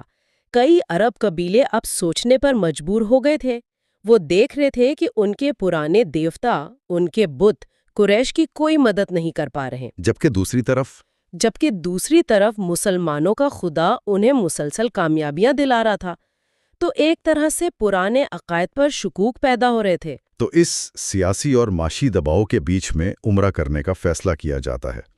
آرمسٹرانگ کے مطابق کیا یہ صرف ایک مذہبی قدم تھا یا اس کے پیچھے کوئی گہری سیاسی حکمت عملی بھی چھپی ہوئی تھی؟ آرمسٹرانگ کا نقطہ یہ ہے کہ اپنی روح میں یہ ایک خالصتاً مذہبی قدم تھا۔ مارچ 628 میں محمد صلی اللہ علیہ وسلم نے 1500 مسلمانوں کے ساتھ عمرہ کے لیے مکہ جانے کا اعلان کیا۔ 1500 افراد؟ یہ ایک بڑی تعداد ہے۔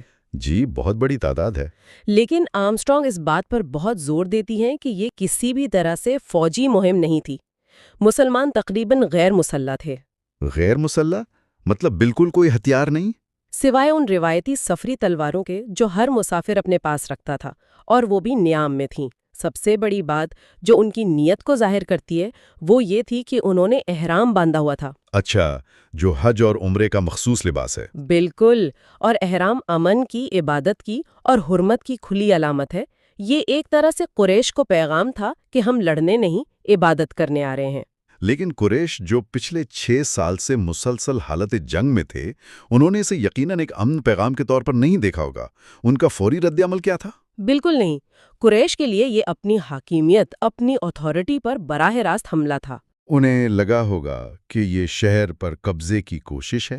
جی، انہیں لگا کہ اگر محمد صلی اللہ علیہ وسلم اتنی بڑی تعداد میں اپنے ساتھیوں سمیت مکہ میں داخل ہو گئے تو یہ ان کی کھلی شکست اور بے عزتی ہوگی، ان کی ساخت ختم ہو جائے گی۔ تو انہوں نے کیا قدم اٹھایا؟ انہوں نے فوراً خالد بن ولید، جو اس وقت تک مسلمان نہیں ہوئے تھے اور عرب کے سب سے بہترین فوجی کمانڈر مانے جاتے تھے، صحیح، ان کی قیادت میں 200 گھڑ سواروں کا ایک دستہ بھیجا تاکہ مسلمانوں کو ہر قیمت پر شہر سے باہر روکا جا سکے۔ تو یہاں تو تصادم تقریباً یقینی نظر آ رہا ہے۔ اتنی بڑی تعداد میں غیر مسلح لوگ اور سامنے 200 تربیت یافتہ گھڑ سوار، اس خطرناک صورتحال سے کیسے بچا گیا؟ محمد صلی اللہ علیہ وسلم کا مقصد ہی تصادم سے بچنا تھا۔ وہ جنگ کرنے نہیں گئے تھے، انہوں نے خالد کے دستے کو چکمہ دینے کے لیے ایک انتہائی دشوار گزار، غیر معروف اور پتھریلا راستہ اختیار کیا۔ اچھا، یعنی مرکزی شاہراہ چھوڑ دی؟ جی بالکل، اور حدیبیہ کے مقام پر پہنچ کر کیمپ لگایا۔ یہ جگہ مکہ کے مقدس علاقے یعنی حرم کی حدود سے بالکل باہر تھی۔ اور یہاں آرمسٹرانگ ایک دلچسپ روایت کا ذکر کرتی ہیں، ان کی اونٹنی کے بارے میں۔ جی، وہ لکھتی ہیں کہ وہاں پہنچ کر محمد صلی اللہ علیہ وسلم کی اونٹنی قصوہ ضد کر کے بیٹھ گئی اور اٹھنے سے انکار کر دیا۔ اسے ایک خدائی اشارہ سمجھا گیا کہ اب آگے نہیں بڑھنا بلکہ یہیں رک کر بات چیت کا راستہ نکالنا ہے۔ اور یہاں سے مذاکرات کا وہ مشہور اور بہت ہی پیچیدہ عمل شروع ہوتا ہے۔ آرمسٹرانگ اس کی کیا تصویر کشی کرتی ہیں؟ دیکھیں، سب سے پہلے تو محمد صلی اللہ علیہ وسلم نے قاصد بھیج کر قریش کو یہ واضح پیغام دیا کہ ہمارا ارادہ صرف اور صرف عمرہ ہے، جنگ نہیں۔ اس کا آس پاس کے قبیلوں پر کیا اثر ہوا؟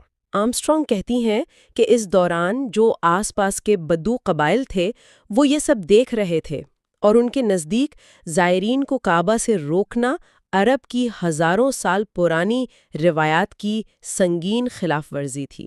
اچھا، تو قریش پر ایک طرح کا اخلاقی دباؤ پڑ رہا تھا۔ جی بالکل، کہ وہ ایک ایسی روایت توڑ رہے ہیں جو ہمیشہ سے مقدس سمجھی جاتی تھی۔ قریش کی طرف سے کون لوگ بات چیت کے لیے آئے؟ کیا ان کا رویہ شروع سے ہی سخت تھا؟ جی، اور کا رویہ مفاہمانہ بالکل نہیں تھا۔ قریش نے سہیل بن عمرو جیسے سختگیر رہنما کو بھیجا جن کا رویہ انتہائی متکبرانہ تھا۔ وہ کسی بھی شرط پر مسلمانوں کو اس سال مکہ میں داخل ہونے دینے کے لیے تیار نہیں تھے۔ اور ابو سفیان، وہ اس وقت مکہ کے سب سے بڑے لیڈر تھے، وہ کہاں تھے؟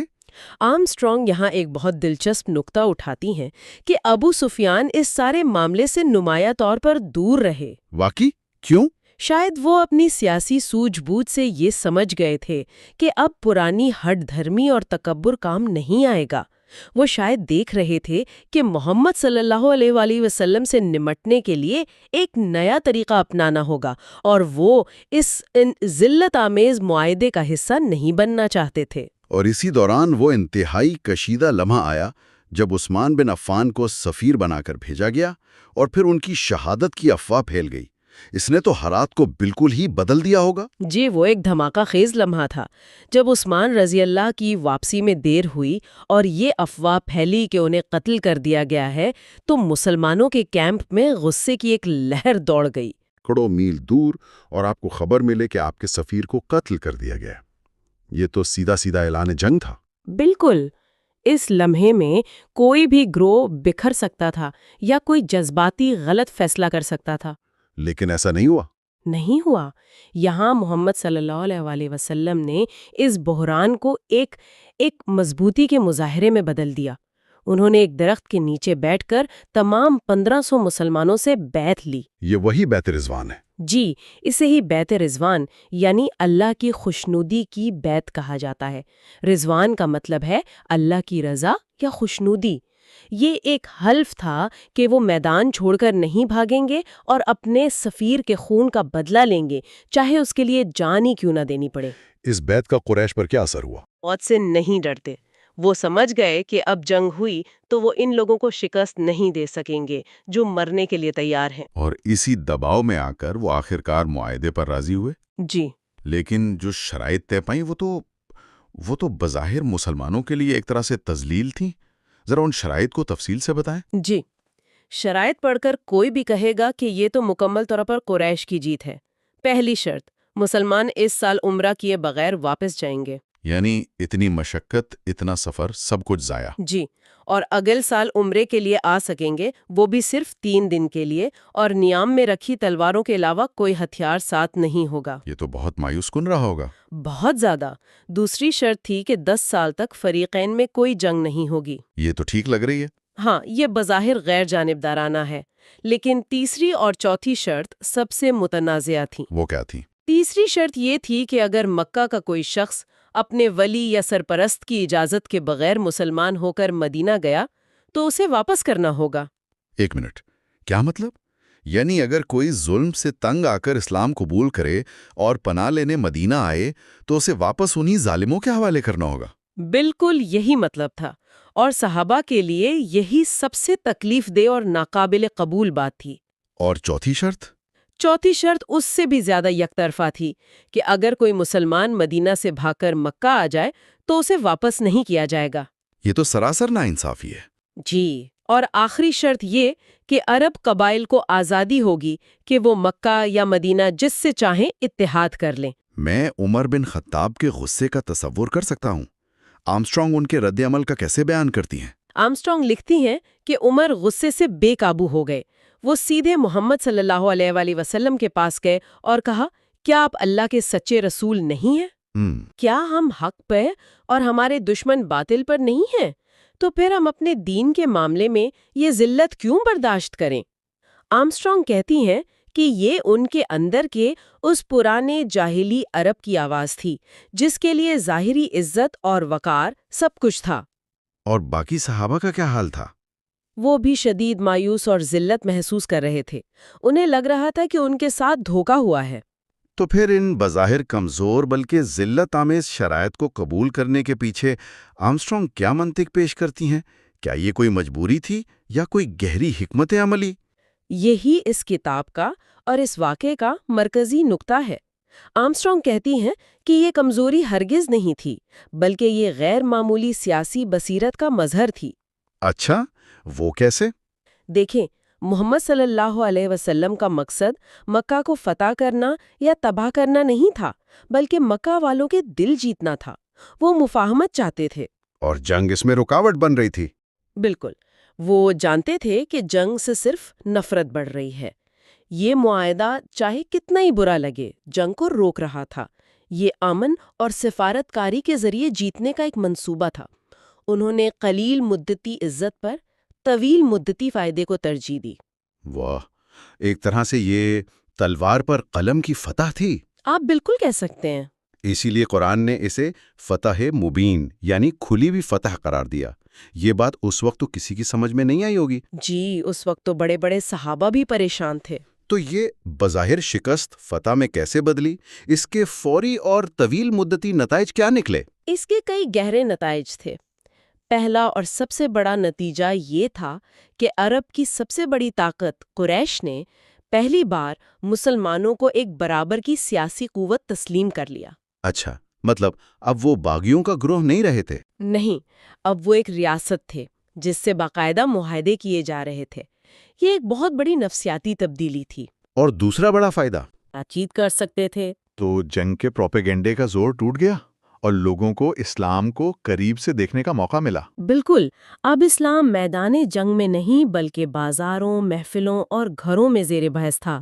لوگوں نے مسلمانوں کا کردار دیکھا، ان کا اخلاق دیکھا، ان کی باتیں سنی، اور اسلام اپنی خوبیوں کی بنیاد پر پھیلنا شروع ہوا۔ اور اس کا کوئی ٹھوس ثبوت ہے؟ جی، آرمسٹرانگ ابتدائی مورخ ابن اسحاق کا حوالہ دیتے ہوئے لکھتی ہیں کہ اس معاہدے کے بعد صرف 2 سال میں اتنے لوگ مسلمان ہوئے جتنے پچھلے 18 سالوں میں بھی نہیں ہوئے تھے۔ 18 سالوں کے مقابلے 2 سال؟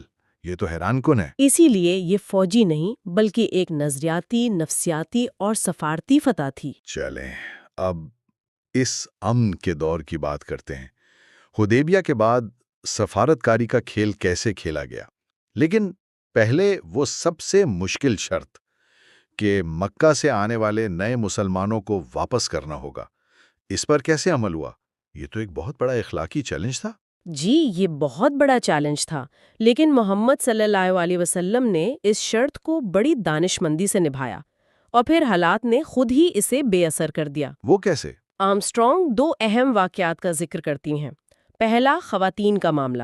معاہدے میں صرف رجل یعنی مردوں کا ذکر تھا۔ اچھا، الفاظ پر توجہ دی گئی۔ جی، جب مکہ سے کچھ مسلم خواتین ہجرت کر کے مدینہ آئیں تو قریش نے ان کی واپسی کا مطالبہ کیا۔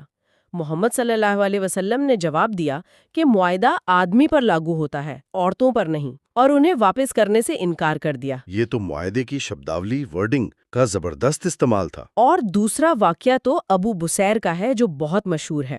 جی، اور وہ اسٹریٹیجک صبر کی ایک بہترین مثال ہے۔ ابو بصیر ایک نوجوان تھے جو مکہ سے کسی طرح بھاگ کر مدینہ آئے۔ معاہدے کے مطابق انہیں واپس بھیجنا پڑا۔ اور انہیں واپس بھیجا گیا؟ جی، محمد صلی اللہ علیہ وسلم نے معاہدے کا احترام کرتے ہوئے انہیں قریش کے 2 محافظوں کے ساتھ بھیج دیا۔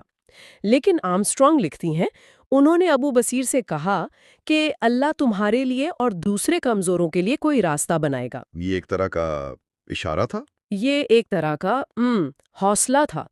راستے میں ابو بصیر نے کمال ہوشیاری سے ایک محافظ کو قتل کیا، دوسرا بھاگ گیا اور وہ خود بھی فرار ہو گئے۔ لیکن وہ مدینہ واپس نہیں آئے کیونکہ اس سے معاہدہ ٹوٹ جاتا۔ بالکل، یہی ان کی ذہانت تھی۔ انہوں نے مدینہ آنے کے بجائے بحرائے احمر کے ساحل پر قریش کے شام جانے والے تجارتی قافلوں کے راستے پر ایک ٹھکانہ بنا لیا۔ اوہو، تو انہوں نے ایک نیا محاذ کھول دیا۔ جی، اب مکہ سے جو بھی نیا مسلمان بھاگتا وہ مدینہ جانے کے بجائے سیدھا ابو بصیر کے پاس چلا جاتا۔ جلد ہی وہاں 70 لوگوں کا ایک گریلا گروپ بن گیا۔ انہوں نے قریش کے قافلوں پر حملے شروع کر دیے۔ تو قریش کی معاشی ناکہ بندی ایک نئے اور زیادہ خطرناک انداز میں دوبارہ شروع ہو گئی۔ اس کا مطلب ہے کہ قریش نے خود ہی اپنے پاؤں پر کلہاڑی مار لی تھی۔ بالکل، آخرکار قریش اتنے تنگ آئے کہ انہوں نے خود محمد صلی اللہ علیہ وسلم کو خط لکھ کر درخواست کی کہ وہ ابو بصیر اور ان کے ساتھیوں کو مدینہ بلا لے اور اس شرط کو ختم کر دیں۔ یعنی وہ شرط خود قریش نے ہی ختم کروا دی۔ یہ تو کمال کی حکمت عملی تھی۔ جی، یوں یہ مسئلہ بھی حل ہو گیا۔ اسی دوران قبائلی اتحادوں میں بھی بڑی تبدیلی آئی ہوگی۔ معاہدے کی آخری شرط یہی تھی۔ جی، یہ ایک اور بڑی سفارتی جیت تھی۔ معاہدے کے فوراً بعد مکہ کے پڑوسی قبیلہ خزاعہ، جو پہلے غیر جانبدار تھا، کھل کر مسلمانوں سے اتحاد کر لیا۔ اور ان کے مخالفین انتے روایتی دشمن قبیلے بنو بکر نے قریش سے اتحاد کیا۔ اس سے طاقت کا توازن واضح طور پر مسلمانوں کے حق میں جھک گیا۔ خزاعہ ایک بڑا اور اہم قبیلہ تھا۔ تو آرمسٹرانگ کا بنیادی نقطہ یہی ہے کہ اس پورے دور میں اسلام تلوار سے نہیں بلکہ سفارتکاری، امن اور اپنے پیغام کی کشش سے پھیلا۔ بالکل، حدیبیہ کے معاہدے نے جو استحکام پیدا کیا، اس نے اسلام کو ایک کمزور جماعت سے ایک علاقائی طاقت میں تبدیل کر دیا۔ لیکن یہ امن کا دور، جیسا کہ تاریخ میں اکثر ہوتا ہے، زیادہ عرصہ نہیں چلا، صرف 2 سال۔ یہ معاہدہ ٹوٹا کیسے؟ وہ کون سا واقعہ تھا جس نے فتح مکہ کی راہ ہموار کی؟ نومبر 629 میں قریش کے اتحادی قبیلے بنو بکر نے اپنی پرانی قبائلی دشمنی کی وجہ سے مسلمانوں کے اتحادی قبیلے خزاعہ پر رات کے وقت حملہ کر دیا۔ اس حملے میں قریش کے کچھ بڑے لیڈروں جیسے اکرمہ بن ابی جہل نے بھیس بدل کر بنو بکر کی نہ صرف مدد کی بلکہ انہیں ہتھیار بھی فراہم کیے۔ یہ حدیبیہ کے معاہدے کی کھلی اور صریح خلاف ورزی تھی۔ قریش کو اپنی اس غلطی کا اندازہ ہوا ہوگا؟ فوراً ہو گیا۔ وہ سمجھ گئے کہ انہوں نے بہت بڑی اسٹریٹجک غلطی کر دی ہے۔ تو انہوں نے اسے ٹھیک کرنے کی کوشش کی؟ جی، انہوں نے ابو سفیان کو فوراً معاہدے کی تجدید کے لیے مدینہ بھیجا، لیکن اب بہت دیر ہو چکی تھی۔ محمد صلی اللہ علیہ وآلہ وسلم نے ان کی کوئی بات نہیں سنی اور وہ ناکام لوٹے۔ آرمسٹرانگ ابو سفیان کی اس ناکامی کے بارے میں کیا کہتی ہیں؟ وہ لکھتی ہیں کہ ابو سفیان اس دورے کے بعد سمجھ گئے تھے کہ اب محمد صلی اللہ علیہ وآلہ وسلم کو روکنا ناممکن ہے۔ ان کی طاقت بہت بڑھ چکی ہے اور انہوں نے واپس جا کر مکہ والوں کو ذہنی طور پر ہتھیار ڈالنے کے لیے تیار کرنا شروع کر دیا۔ اور اس کے بعد مکہ کی طرف وہ تاریخی پیش قدمی ہوئی۔ جی، جنوری 630 میں محمد صلی اللہ علیہ وآلہ وسلم نے 10,000 کے لشکر کے ساتھ مکہ کا رخ کیا۔ یہ مدینہ سے نکلنے والی اب تک کی سب سے بڑی فوج تھی۔ 10,000؟ جی، اور یہ پیش قدمی اتنی خفیہ رکھی گئی کہ مکہ والوں کو آخری وقت تک اس کی خبر نہ ہوئی۔ جب لشکر مکہ کے قریب پہنچا تو ابو سفیان نے شہر سے باہر آ کر اسلام قبول کر لیا، جس کے بعد مکہ نے تقریباً بغیر کسی لڑائی کے ہتھیار ڈال دیے۔ یعنی کوئی بڑی مزاحمت نہیں ہوئی؟ تقریباً کوئی نہیں، صرف خالد بن ولید کے دستے کو شہر کے کونے میں اکرمہ بن ابی جہل کی قیادت میں ایک چھوٹے گروہ کی طرف سے معمولی مزاحمت کا سامنا کرنا پڑا، جسے آسانی سے ختم کر دیا گیا۔ فتح کے بعد کا منظر، میرے خیال میں یہ اس پورے واقعے کا سب سے اہم اور مرکزی حصہ ہے۔ آرمسٹرانگ انتقام کی بجائے مفاہمت پر بہت زیادہ زور دیتی ہیں۔ یہ تاریخ کے عام خواتین سے کتنا مختلف تھا؟ یہ زمین آسمان کا فرق تھا۔ آرمسٹرانگ کہتی ہیں کہ یہ تاریخ کے چند غیر معمولی لمحات میں سے ایک ہے۔ دنیا کی تاریخ اٹھا کر دیکھ لیں، فاتح قومیں مفتوح شہروں میں قتل عام کرتی ہیں، لوٹ مار کرتی ہیں۔ صحیح۔ لیکن یہاں محمد صلی اللہ علیہ وسلم نے عام معافی کا اعلان کیا۔ انہوں نے کہا کہ جو اپنے گھر کا دروازہ بند کر لے وہ محفوظ ہے، جو کعبہ میں پناہ لے وہ محفوظ ہے، یہاں تک کہ جو ابو سفیان کے گھر میں چلا جائے وہ بھی محفوظ ہے۔ یہاں تک کہ ان لوگوں کو بھی معاف کر دیا گیا جنہوں نے 20 سال تک ان پر اور ان کے ساتھیوں پر بدترین ظلم کیے تھے۔ جی ہاں، اور یہی سب سے حیران کن بات ہے۔ آرمسٹرانگ خاص طور پر ہند کا ذکر کرتی ہیں، ابو سفیان کی بیوی کا۔ یہ وہی ہیں جنہوں نے جنگ احد میں حمزہ کا مسئلہ کیا تھا؟ جی، جنہوں نے ان کے چچا حمزہ کا مسئلہ کیا تھا، یعنی ان کے جسم کی بے حرمتی کی تھی۔ جب وہ ڈرتے ڈرتے چہرہ چھپا کر معافی مانگنے آئیں تو اسے بھی معاف کر دیا گیا۔ یہ تو غیر معمولی ہے۔ جی، آرمسٹرانگ کے مطابق مقصد خون کا بدلہ خون نہیں تھا، بلکہ دلوں کو جوڑنا اور ایک نئے مفاہمتی معاشرے کی بنیاد رکھنا تھا۔ اور کعبہ میں بتوں کو تباہ کرنے کا عمل، کچھ لوگ اسے ثقافتی ورثے کی تباہی کے طور پر دیکھ سکتے ہیں۔ آرمسٹرانگ اسے کس نظر سے دیکھتی ہیں؟ وہ اسے خالصتاً ایک مذہبی اصلاح کے طور پر دیکھتی ہیں، ثقافتی انتقام کے طور پر نہیں۔ اچھا۔ محمد صلی اللہ علیہ وآلہ وسلم نے اپنی اونٹنی پر بیٹھ کر کعبہ کا طواف کیا اور اپنی چھڑی سے ایک ایک بت کو گراتے گئے، جن کی تعداد 360 تھی، اور ہر بت کے گرنے پر وہ قرآن کی آیت پڑھتے کہ حق آ گیا اور باطل مٹ گیا، بے شک باطل مٹنے ہی والا تھا۔ تو یہ ایک علامتی عمل تھا۔ جی، آرمسٹرانگ کے مطابق یہ اس پرانے شرک کے نظام کے خاتمے کا اعلان تھا جس نے عربوں کو صدیوں سے تقسیم، پسماندہ اور جنگوں میں الجھا رکھا تھا، اور یہ توحید کی حتمی پرامن فتح تھی۔ کیا نکلا؟ اس نے عرب میں پہلی بار ایک سیاسی اور روحانی وحدت قائم کی۔ مکہ، جو عرب کا دل تھا، جو اس کا معاشی اور روحانی مرکز تھا، اب پرامن طریقے سے اسلامی ریاست کا حصہ بن گیا۔ اور خود قریش کے لوگوں کا کیا بنا؟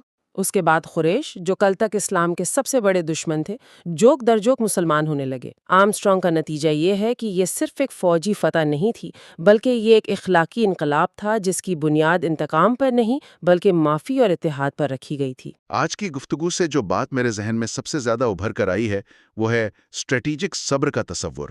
حدیبیہ کی بظاہر ذلت کو برداشت کرنا اور پھر فتح مکہ کے وقت طاقت کے عروج پر انتقام سے مکمل گریز کرنا، یہ ایک بالکل مختلف قسم کی طاقت کا مظاہرہ ہے۔ بالکل، اور کیرن آرمسٹرانگ اپنی کتاب میں بار بار محمد صلی اللہ علیہ وآلہ وسلم کی شخصیت کے اسی پہلو کو نمایاں کرتی ہیں، ایک ایسا رہنما جو صرف ایک فوجی کمانڈر یا پیغمبر ہی نہیں بلکہ ایک غیر معمولی سیاستداں اور انسان دوست بھی تھا، جو طویل مدتی اہداف کے لیے فوری جذبات کو قربان کرنا جانتا تھا۔ ہماری اگلی اور اس سلسلے کی آخری نشست میں ہم اس کتاب کے اختتامی ابواب کا جائزہ لیں گے۔ ہم دیکھیں گے کہ فتح مکہ کے بعد پورے عرب کا استحکام کس طرح عمل میں آیا اور باقی ماندہ قبائل کیسے اسلامی ریاست کا حصہ بنے۔ جی، اور اس کے ساتھ ہم حجۃ الوداع یعنی آخری حج کی تفصیلات اور سب سے بڑھ کر آخری خطبہ اور اس کے اخلاقی موضوعات پر بات کریں گے، جو آرمسٹرانگ کے مطابق انسانی حقوق کا ایک ابتدائی منشور سمجھا جا سکتا ہے۔ پچھلی قسط میں ہم نے بات ختم کی تھی مکہ کی فتح پر، جو بلا شبہ ایک تاریخ ساز لمحہ تھا، ایک ٹرننگ پوائنٹ تھا۔ بالکل، لیکن کہتے ہیں نا کہ کسی بھی انقلاب میں اصل امتحان فتح کے بعد ہی شروع ہوتا ہے۔ صحیح۔ ایک کامیاب فوجی مہم کو آپ ایک پائیدار، ایک مستحکم معاشرے میں کیسے تبدیل کرتے ہیں؟ فتح تو مل گئی، لیکن اب اس امن کو قائم کیسے رکھنا ہے؟ یہ اصل چیلنج ہے۔ تو آج ہم اسی سفر کے آخری اور شاید سب سے اہم مرحلے کو سمجھنے کی کوشش کریں گے۔ جی۔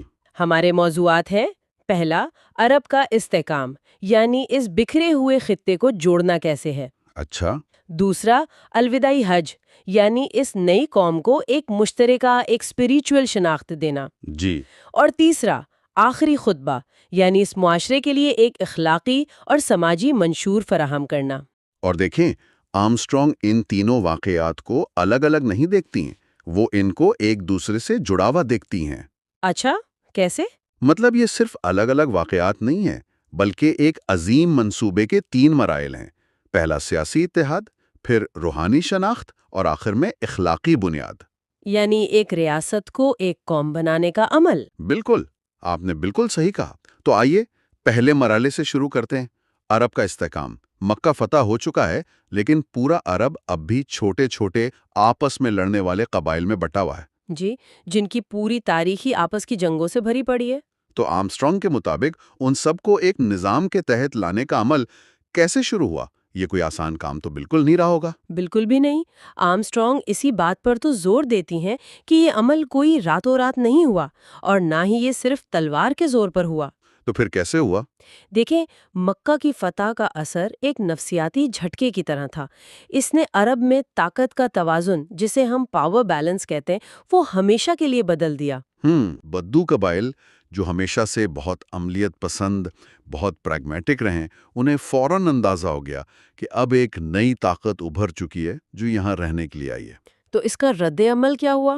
رد عمل یہ ہوا کہ پورے عرب سے وفود، جسے ڈیلیگیشن کہتے ہیں، وہ مدینہ آنا شروع ہو گئے۔ اچھا، تو یہ وفود جو آ رہے تھے، کیا وہ فوری طور پر اسلام کی تعلیمات سے متاثر ہو کر آ رہے تھے، یا اس کے پیچھے سیاسی حقیقت پسندی زیادہ تھی؟ کتاب اس بارے میں کیا کہتی ہے؟ دیکھیں، کتاب کے مطابق یہ ایک ملا جلا رد عمل تھا۔ یقیناً بہت سے لوگ روحانی پیغام سے متاثر تھے، اس میں کوئی شک نہیں، جی، لیکن اکثریت کے لیے یہ ایک اسٹریٹجک فیصلہ تھا، ایک سیاسی فیصلہ تھا۔ وہ دیکھ رہے تھے کہ مستقبل اسی نئی طاقت کے ساتھ ہے۔ یعنی یہ ایک پریکٹیکل موو تھی۔ بالکل، اور اسی لیے آرمسٹرانگ اسے جبر کا ماڈل نہیں کہتی، وہ اسے شمولیت کا ماڈل کہتی ہیں، انکلوژن کا ماڈل۔ اس کی تھوڑی وضاحت کریں۔ یعنی پیغمبر محمد صلی اللہ علیہ وسلم نے قبائل کو تباہ نہیں کیا، ان کی شناخت ختم نہیں کی، بلکہ انہیں ایک بڑے اتحاد یعنی امت کا حصہ بننے کی دعوت دی۔ اچھا، ان کے ساتھ باقاعدہ معاہدے کیے گئے، شرائط طے ہوئیں اور انہیں اس نئے نظام میں ایک جگہ دی گئی۔ یہ بات تو سمجھ میں آتی ہے، لیکن اس میں سب سے حیران کن مثال تو خود مکہ کے لوگوں کی ہے، یعنی قریش کی۔ جی، یہ وہ لوگ تھے جنہوں نے 13 سال تک مسلمانوں پر ظلم کیا، انہیں گھروں سے نکالا اور پھر مدینہ پر کئی بار حملہ بھی کیا۔ بالکل کوئی کسر نہیں چھوڑی تھی۔ تو جب شہر فتح ہوا تو بدلے اور انتقام کی توقع تو ایک فطری بات تھی، لیکن ہوا اس کے بالکل برعکس، ایک عام معافی کا اعلان کر دیا گیا۔ جی، اور یہ دیکھیں، صرف ایک اخلاقی فیصلہ نہیں تھا، یہ ایک انتہائی دانشمندانہ سیاسی حکمت عملی تھی۔ کیسے؟ آرمسٹرانگ یہ واضح کرتی ہیں کہ اگر قریش سے انتقام لیا جاتا تو عرب میں شاید کبھی نہ ختم ہونے والی خانہ جنگی شروع ہو جاتی۔ صحیح۔ اس کے بجائے پیغمبر محمد صلی اللہ علیہ وسلم نے ان کی صلاحیتوں کو، ان کے ایڈمنسٹریٹو سکلز کو استعمال کرنے کا فیصلہ کیا۔ یعنی انہوں نے نظام کو توڑا نہیں بلکہ اسے اپنا لیا؟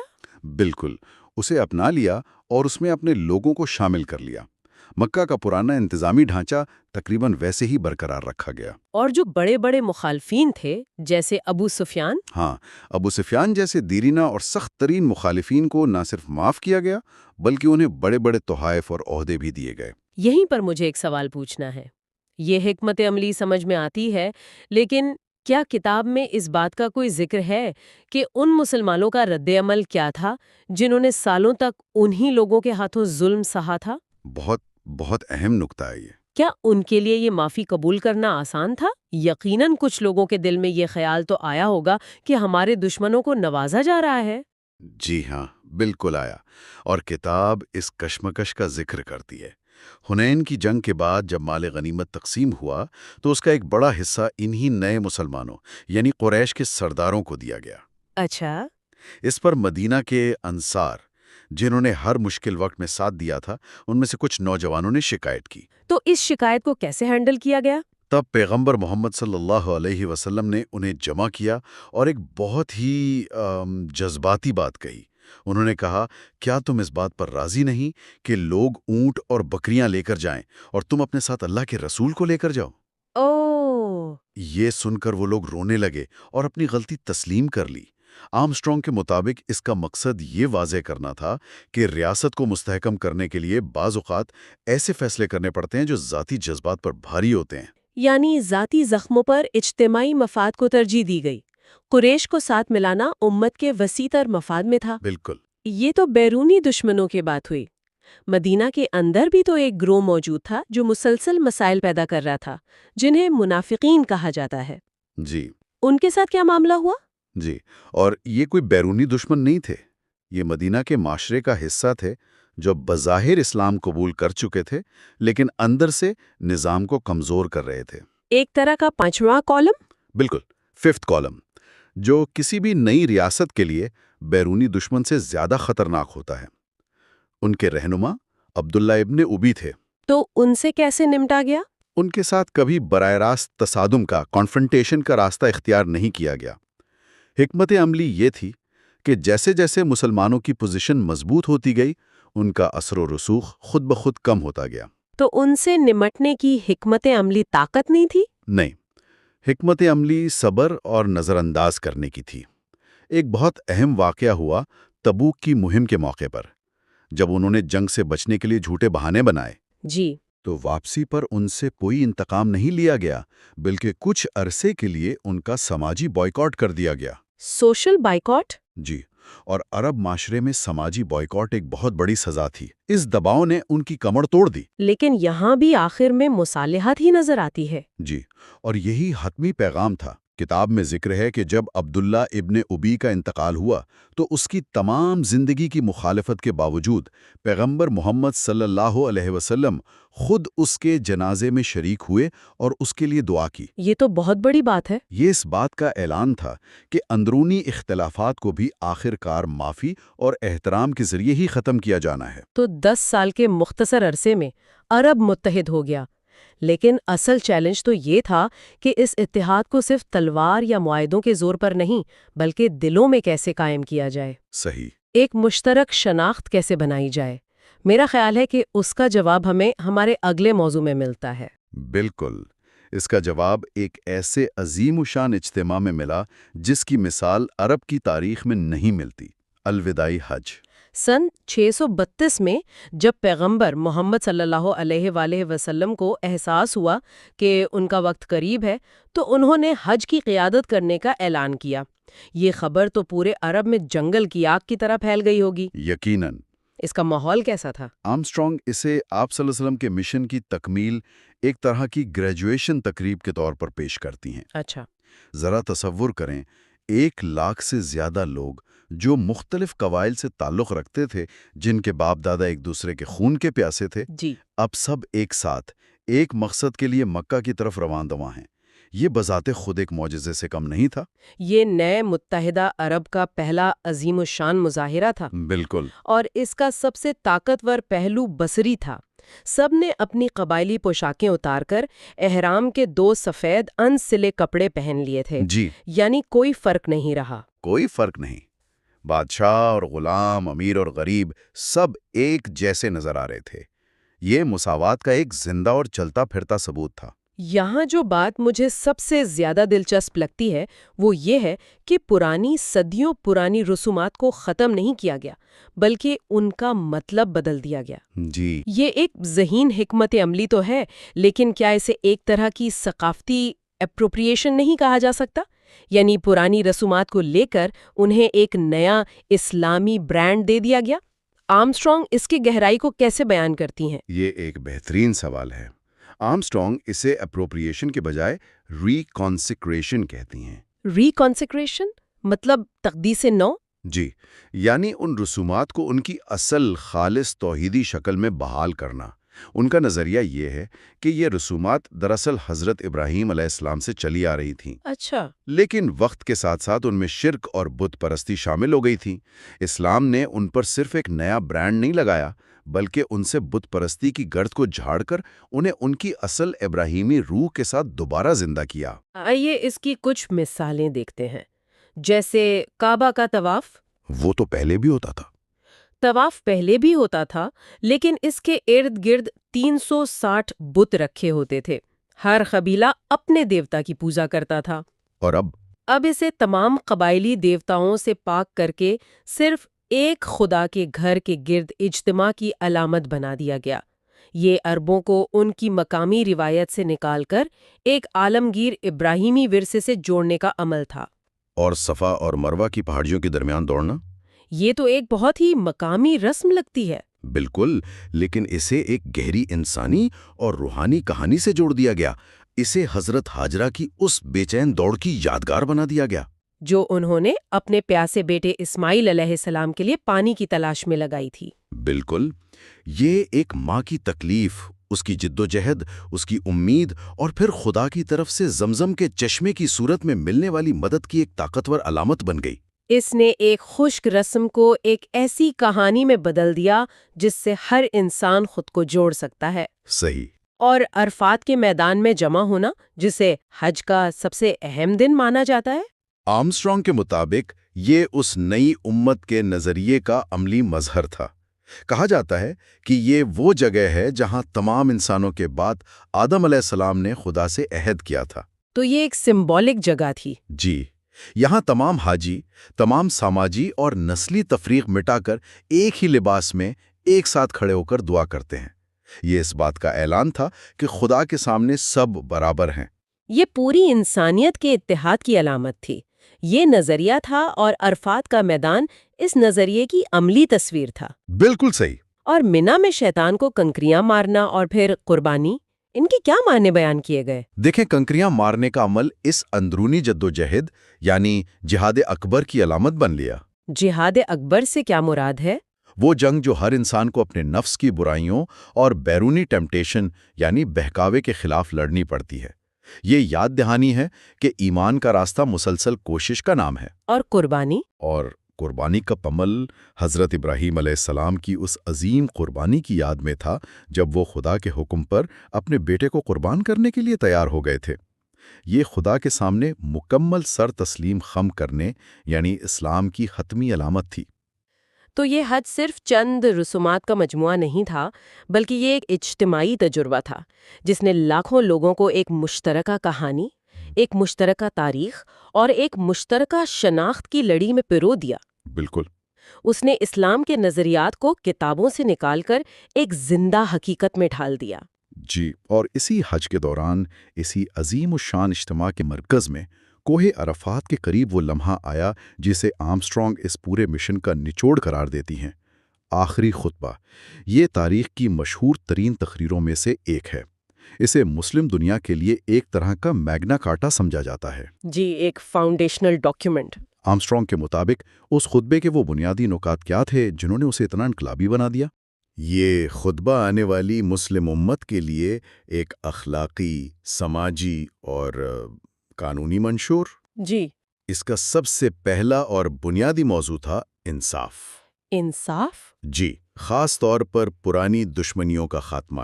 خطبے میں اعلان کیا گیا کہ جاہلیت کے دور کے تمام خون کے بدلے اور سودی قرضے آج سے ختم کیے جاتے ہیں۔ ایک منٹ، یہ تو ایک سوشل ریسٹ بٹن دبانے جیسا ہے۔ بالکل، یہی لفظ ہے۔ یہ لفظ آج کل ٹیکنالوجی کی دنیا میں عام ہے، لیکن 1400 سال پہلے کے قبائلی معاشرے پر اس کا اطلاق کرنا تو دماغ ہلا دیتا ہے۔ جی۔ مطلب یہ کہ نسلوں پرانی دشمنیاں، خون کے بدلے سود کے قرضے جو خاندانوں کو برباد کر دیتے تھے، ایک اعلان سے ختم۔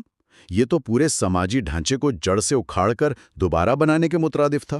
یہی تو اس کا انقلابی پہلو تھا۔ لوگوں نے اسے کیسے قبول کیا؟ اسے قبول کرنے کی وجہ وہ اخلاقی اور روحانی اتھارٹی تھی جو اس وقت پیغمبر محمد صلی اللہ علیہ وسلم کو حاصل تھی۔ یہ کوئی سیاسی حکم نہیں تھا، بلکہ اسے خدائی حکم کے طور پر پیش کیا گیا تھا کہ اب پرانے دور کی ناانصافیوں کو دفن کر کے ایک نئی انصاف پر مبنی شروعات کی جائے۔ یعنی ماضی کے بوجھ سے معاشرے کو آزاد کرنے کا اعلان۔ بالکل۔ اور انصاف کے بعد دوسرا بڑا اصول اخوت یعنی بھائی چارے کا تھا۔ جی، خطبے میں یہ اصول وضع کیا گیا کہ ہر مسلمان دوسرے مسلمان کا بھائی ہے۔ اور اس کا عملی مطلب کیا تھا؟ اس کا عملی مطلب یہ تھا کہ ایک دوسرے کا خون بہانا، ایک دوسرے کی جائیداد پر قبضہ کرنا، یہ سب سختی سے حرام قرار دیا گیا۔ یہ اصول اصل میں امت کو اندر سے ٹوٹنے سے بچانے کے لیے ایک سوشل سیفٹی نیٹ تھا۔ یہ قبائلیت کے تصور پر آخری ضرب تھی۔ کتاب میں عورتوں کے حقوق پر بھی خاصی تفصیل ہے۔ خطبے کا یہ حصہ آج بھی بہت زیر بحث رہتا ہے۔ ہاں، اور یہ اس خطبے کا ایک بہت اہم حصہ ہے۔ اس میں خاص طور پر عورتوں کے ساتھ نرمی اور حسن سلوک کی تاکید کی گئی۔ ان کے حقوق اور مردوں کی ذمہ داریوں کو بھی واضح کیا گیا؟ جی، ان کے حقوق اور مردوں کی ان پر ذمہ داریوں کو واضح کیا گیا۔ آرمسٹرانگ اس کو اس دور کے سماجی تناظر میں دیکھتی ہیں، ایک ایسا معاشرہ جہاں عورتوں کو اکثر ایک جائیداد سمجھا جاتا تھا، وہاں ان کے حقوق کا عوامی سطح پر یوں اعتراف کرنا ایک بہت بڑا قدم تھا۔ لیکن شاید اس خطبے کا سب سے دھماکہ خیز پیغام جس کی گونج آج بھی سنائی دیتی ہے وہ انسانی مساوات کا تھا۔ بالکل، وہ تاریخی جملہ تمام انسان آدم کی اولاد ہیں اور آدم مٹی سے بنائے گئے تھے، اور پھر وہ اصول کے کہ کسی عربی کو اجمی پر اور کسی اجمی کو عربی پر، کسی گورے کو کالے پر اور کسی کالے کو گورے پر کوئی فضیلت حاصل نہیں سوائے تقویٰ کے۔ یہ بات آج بھی بہت سے معاشروں کے لیے انقلابی ہے۔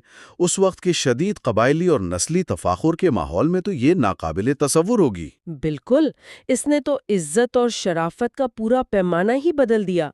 عزت کا معیار طاقت، دولت یا خاندان سے ہٹا کر کردار اور خدا خوفی پر رکھ دیا۔ بالکل، اور پھر اسی بات کو قرآن کی آیت سے جوڑا گیا کہ ہم نے تمہیں قبیلوں اور قوموں میں اس لیے تقسیم کیا ہے تاکہ تم ایک دوسرے کو جان سکو، لتعارفوا، نہ کہ ایک دوسرے پر فخر کرو۔ یعنی تنوع نفرت کے لیے نہیں، پہچان کے لیے ہے۔ جی، یہ تنوع کو پہچان اور احترام کی بنیاد قرار دیتا ہے، نہ کہ نفرت اور تفاخر کی۔ یہ ایک انتہائی جدید اور کثیر و ثقافتی معاشرے کا ویژن ہے۔ کتاب میں اس لمحے کی شدت کا بھی ذکر ہے جب پیغمبر محمد صلی اللہ علیہ وآلہ وسلم نے یہ تمام باتیں کہنے کے بعد اس بہت بڑے مجمع سے پوچھا، اے لوگو، کیا میں نے اپنا پیغام تم تک پوری دیانتداری سے پہنچا دیا ہے؟ جی ہاں، اور پورے مجمع نے ایک پرجوش آواز میں جواب دیا، اے خدا، ہاں۔ اللہم نعم۔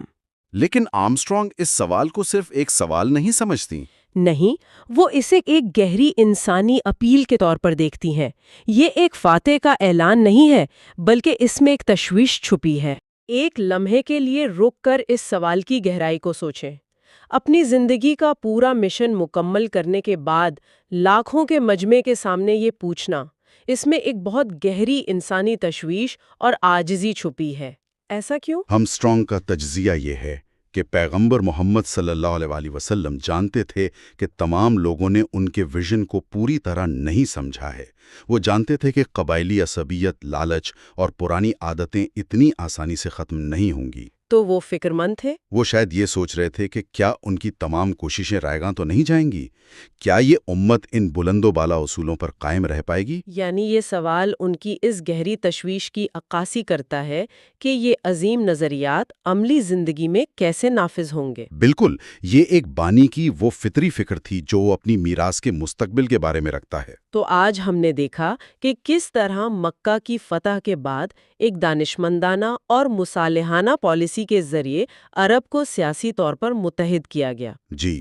پھر الوداعی حج نے پرانی رسومات کو نیا معنی دے کر اس قوم کو ایک روحانی شناخت دی۔ اور آخر میں آخری خطبے نے انسانی مساوات، انصاف اور بھائی چارے کا ایک لازوال منشور پیش کیا۔ یہ تینوں واقعات مل کر پیغمبر محمد صلی اللہ علیہ وسلم کے مشن کی تکمیل کو ظاہر کرتے ہیں۔ ایک منتشر معاشرے کو متحد کرنا، اسے ایک نئی روحانی شناخت دینا اور مستقبل کے لیے ایک واضح اخلاقی سمت متعین کرنا۔ ہمارے اگلے اور اس سلسلے کے آخری یعنی چھٹے حصے میں ہم ان موضوعات کا جائزہ لیں گے۔ پیغمبر محمد صلی اللہ علیہ وسلم کا وصال، ان کے فوراً بعد پیدا ہونے والے سیاسی چیلنجز، اور آخر میں آپ صلی اللہ علیہ وسلم کی میراث اور اس کے عالمی اثرات۔ اس وقت تک سوچنے کے لیے ایک نقطہ یہ ہے کہ آخری خطبہ انسانی معاشرے کے لیے ایک مثالی خاکہ، ایک بلو پرنٹ پیش کرتا ہے۔ جی۔ لیکن کسی بھی نظریے کا اصل امتحان اس کے ماننے والوں کے عمل میں ہوتا ہے۔ جب بانی دنیا سے چلا جاتا ہے اور انسانی کمزوریاں، ذاتی مفادات اور اقتدار کی کشمکش سامنے آتی ہے، تو ایک معاشرہ اپنے بلند ترین آئیڈیلز اور اپنی عملی حقیقت کے درمیان پائے جانے والے فرق کو کیسے سنبھالتا ہے؟ یہی وہ سوال ہے جس سے ہر عظیم تحریک کو گزرنا پڑتا ہے۔ پچھلی 5 نشستوں میں ہم نے ایک طویل سفر طے کیا ہے۔ مکہ کی ابتدائی وحی سے لے کر مدینہ میں ایک نئی ریاست اور امت کی تشکیل تک۔ ہم نے آرمسٹرانگ کی نظر سے یہ سمجھا کہ 7ویں صدی کے عرب کے وہ جو قبائلی، معاشی اور سیاسی حقائق تھے، انہوں نے اس پوری تحریک کو کیسے شکل دی۔ اور آج کی اس اختتامی گفتگو میں ہم اس سفر کو اس کے منطقی انجام تک پہنچائیں گے۔ آرمسٹرانگ کی کتاب کے جو آخری ابواب ہیں، ان کی روشنی میں ہم 3 بنیادی موضوعات پر بات کریں گے۔ اچھا۔ سب سے پہلے پیغمبر اسلام صلی اللہ علیہ وسلم کے وصال کا بیان، یعنی ان کی زندگی کے آخری ایام اور وفات، اور اس کا ان کی کمیونٹی پر کیا فوری اثر ہوا۔ ٹھیک ہے۔ دوسرا، جانشینی کا وہ بہت نازک اور فوری سوال جو آپ صلی اللہ علیہ وسلم کے بعد پیدا ہوا اور اس سے جڑے جو ابتدائی چیلنجز تھے۔ اور آخر میں ہم اس پوری کتاب کا نچوڑ دیکھیں گے، یعنی پیغمبر اسلام صلی اللہ علیہ وسلم کی جو دائمی میراث ہے، اس پر آرمسٹرانگ کا حتمی تجزیہ کیا ہے۔ بہترین۔ تو چلیں اس فکر سفر کے آخری مرحلے کا آغاز کرتے ہیں۔ کتاب پیغمبر اسلام کی زندگی کے آخری ایام کی جو تصویر کشی کرتی ہے، اس میں مجھے لگتا ہے گہرا انسانی پہلو بہت نمایاں ہے۔ بالکل، اور یہ کتاب کے آخری حصے کا مرکزی خیال ہے۔ آرمسٹرانگ بیان کرتی ہے کہ 632 عیسوی کے آغاز میں آپ صلی اللہ علیہ وسلم کو یہ احساس شدت سے ہو رہا تھا کہ ان کا وقت قریب آ گیا ہے۔ یعنی وہ خود اس کا ادراک کر رہے تھے؟ جی، اور جسمانی طور پر بھی وہ کمزوری محسوس کر رہے تھے۔ انہیں شدید سردرد رہنے لگا تھا، اور وہ لکھتی ہیں کبھی کبھی بے ہوشی کے دورے بھی پڑتے تھے۔ لیکن اس کے باوجود وہ اپنی ذمہ داریاں نبھا رہے تھے۔ یہی بات آرمسٹرانگ کو بہت متاثر کرتی ہے کہ اس شدید بیماری کے باوجود آپ صلی اللہ علیہ وسلم کے اپنے فرائض سے وابستگی میں کوئی کمی نہیں آئی۔ وہ اکثر اپنے سر مبارک پر کپڑا باندھ کر تکلیف کی حالت میں مسجد میں نماز کی امامت کے لیے لوگوں سے بات کرنے کے لیے تشریف لاتے، یعنی جسمانی کمزوری کے باوجود اپنی ذمہ داریوں سے پیچھے نہیں ہٹے۔ آرمسٹرانگ نے کچھ ایسے واقعات کا بھی ذکر کیا ہے جو اس دور میں آپ صلی اللہ علیہ وسلم کے ذاتی دکھ اور یعنی انسانی جذبات کو ظاہر کرتے ہیں۔ جی، وہ خاص طور پر 2 واقعات کو بہت نمایاں کرتی ہیں۔ ایک تو جب آپ صلی اللہ علیہ وسلم کے شیر خوار بیٹے ابراہیم کا انتقال ہوا۔ آرمسٹرانگ لکھتی ہیں کہ آپ صلی اللہ علیہ وسلم ان کی میت پر شدت سے روئے۔ یہ ایک باپ کا اپنے بیٹے کے لیے فطری غم تھا اور آپ صلی اللہ علیہ وسلم نے اس کا برملا اظہار کیا۔ اور یہ اس معاشرے کے لیے ایک نئی بات تھی جہاں مردوں کا رونا شاید کمزوری سمجھا جاتا تھا۔ بالکل، خاص طور پر سرداروں کا۔ اور دوسرا واقعہ بیماری کے دوران کا ہے۔ آپ صلی اللہ علیہ وسلم اپنی تمام بیویوں سے برابر کا سلوک کرتے تھے اور ہر روز کسی ایک کے یہاں قیام کرتے تھے۔ بیماری کی شدت میں وہ بار بار پوچھتے تھے کہ میں کل کہاں ہوں گا۔ اچھا، تو اصل میں یہ اس خواہش کا اظہار تھا کہ آپ صلی اللہ علیہ وسلم حضرت عائشہ کے پاس جانا چاہتے تھے، جہاں آپ صلی اللہ علیہ وسلم کو سب سے زیادہ سکون محسوس ہوتا تھا۔ یہ چھوٹی چھوٹی تفصیلات ایک ایسی شخصیت کی تصویر بناتی ہیں جو الہامی پیغام کی حامل ہونے کے باوجود انسانی رشتوں اور جذبات کی نزاکتوں سے گہرائی سے جڑی ہوئی تھیں۔ اور اسی جسمانی اور جذباتی کیفیت میں آپ صلی اللہ علیہ وسلم اپنی زندگی کے سب سے بڑے اجتماع یعنی حجۃ الوداع کی قیادت کرتے ہیں۔ کتاب اس موقع کی کیا منظر کشی کرتی ہے؟ مجھے خاص طور پر اس بات میں دلچسپی ہے کہ آرمسٹرانگ کے مطابق اس وقت کا ماحول کیسا تھا۔ آرمسٹرانگ اس لمحے کو آپ صلی اللہ علیہ وسلم کے مشن کا آپ کہہ سکتی ہیں کہ کلائمیکس قرار دیتی ہیں۔ کوہ عرفات کے قریب 1 لاکھ سے زیادہ مسلمانوں کا مجمع ہے۔ یہ وہ لوگ ہیں جو کچھ سال پہلے تک ایک دوسرے کے خون کے پیاسے تھے، الگ الگ قبیلوں میں بٹے ہوئے تھے، اور اب وہ ایک امت تھے۔ جی، آج وہ ایک امت کے طور پر ایک خدا کی عبادت کے لیے اکٹھے ہوئے ہیں۔ اس موقع پر آپ صلی اللہ علیہ وسلم نے جو خطبہ دیا وہ آپ صلی اللہ علیہ وسلم کی پوری زندگی کی تعلیمات کا نچوڑ تھا۔ اس میں کیا اہم نکات تھے؟ آرمسٹرانگ کے مطابق اس میں کوئی نئی الہیاتی بات نہیں تھی، بلکہ بنیادی انسانی حقوق اور معاشرتی انصاف کے اصول دہرائے گئے تھے۔ ایک دوسرے کی جان اور مال کا احترام، عورتوں کے ساتھ حسن سلوک اور جاہلیت کے دور کی تمام خونی دشمنیوں اور سود کے نظام کا خاتمہ۔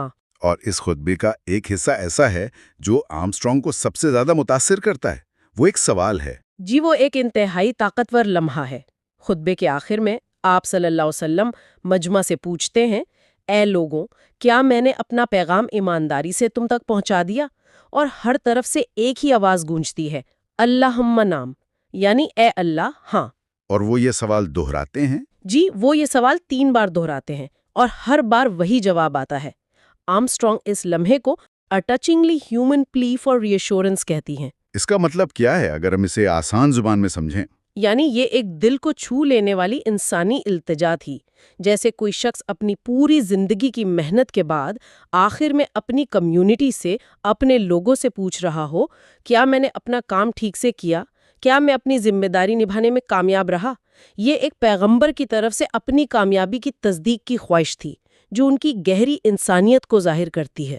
اس کے بعد واقعات بہت تیزی سے آگے بڑھتے ہیں اور ہم اس مشکل ترین موقع پر پہنچ جاتے ہیں، یعنی آپ صلی اللہ علیہ وسلم کے وصال کا وقت۔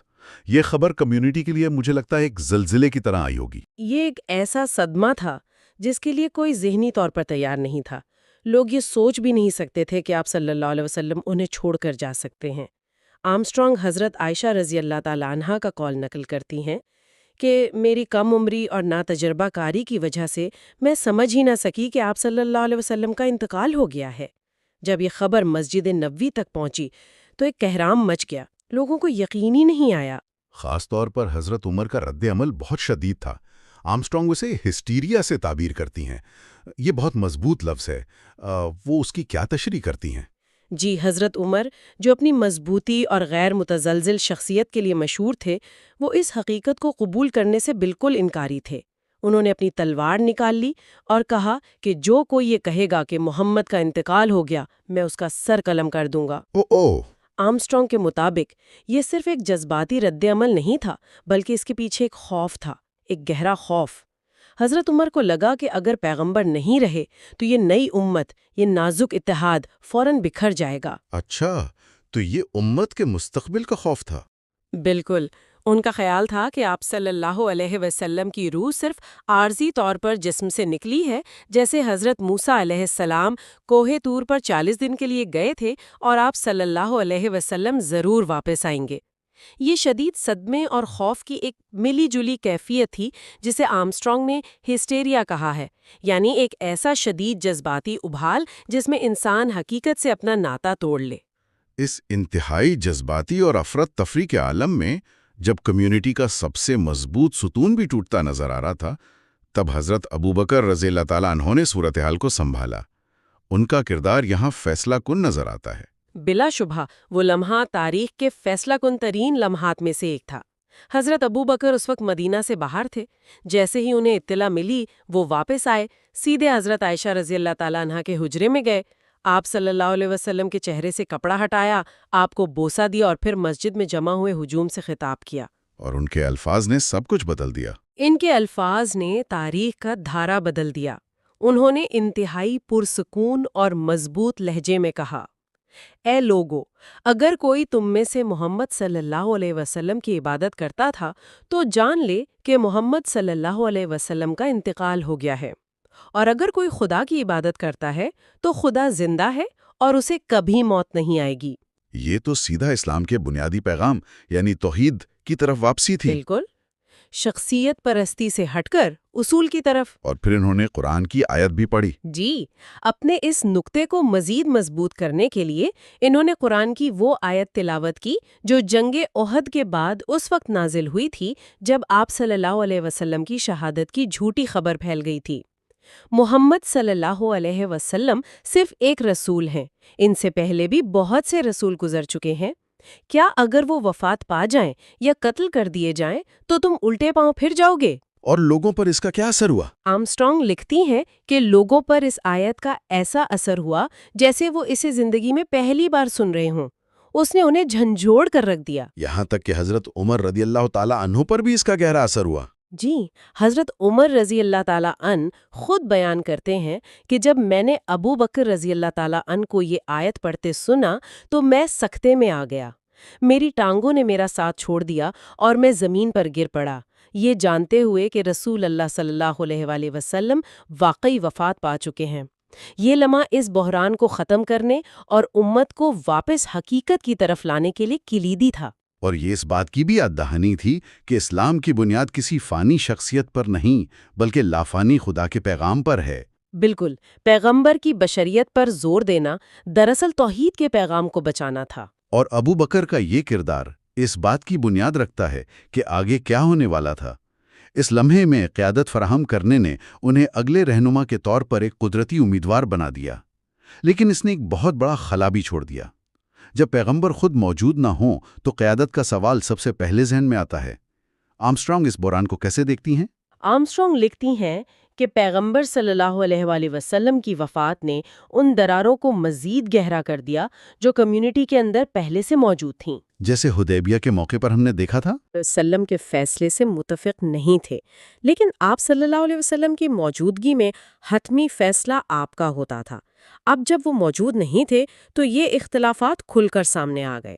سب سے بڑا اور فوری چیلنج یہی تھا کہ امت کی قیادت کون کرے گا۔ اور کتاب کے مطابق آپ صلی اللہ علیہ وسلم نے کوئی واضح جانشین مقرر نہیں کیا تھا۔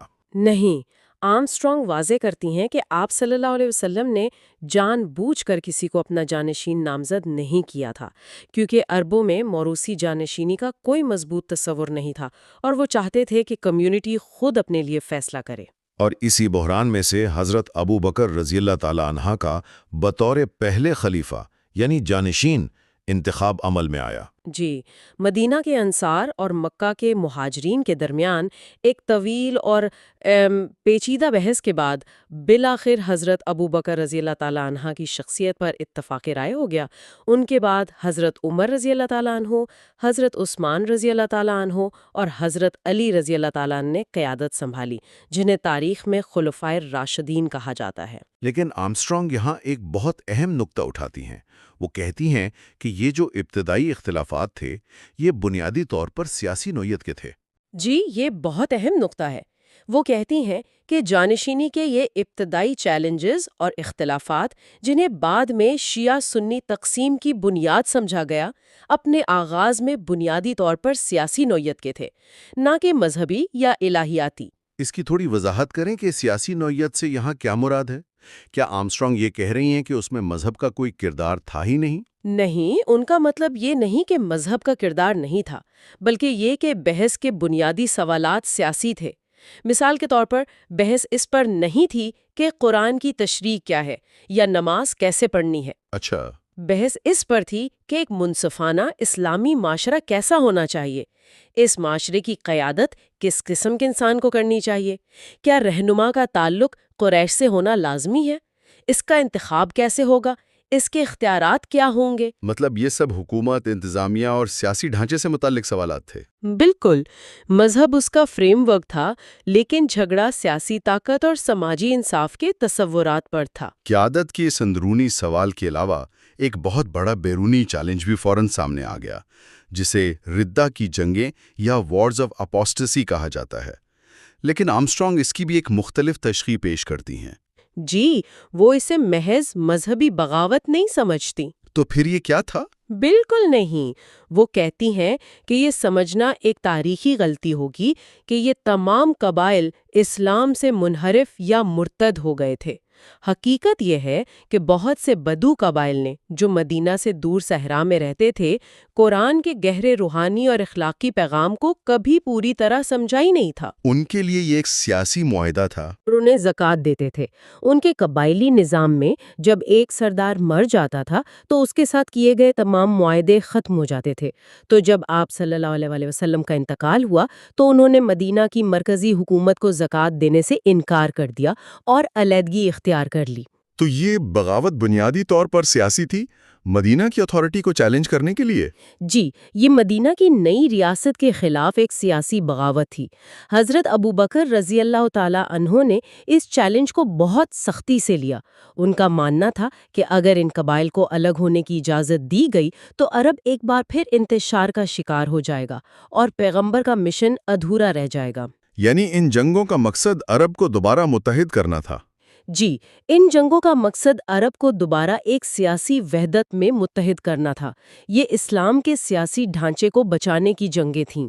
یہ ابتدائی دور بنیادی طور پر سیاسی استحکار کی کوششوں کا دور تھا۔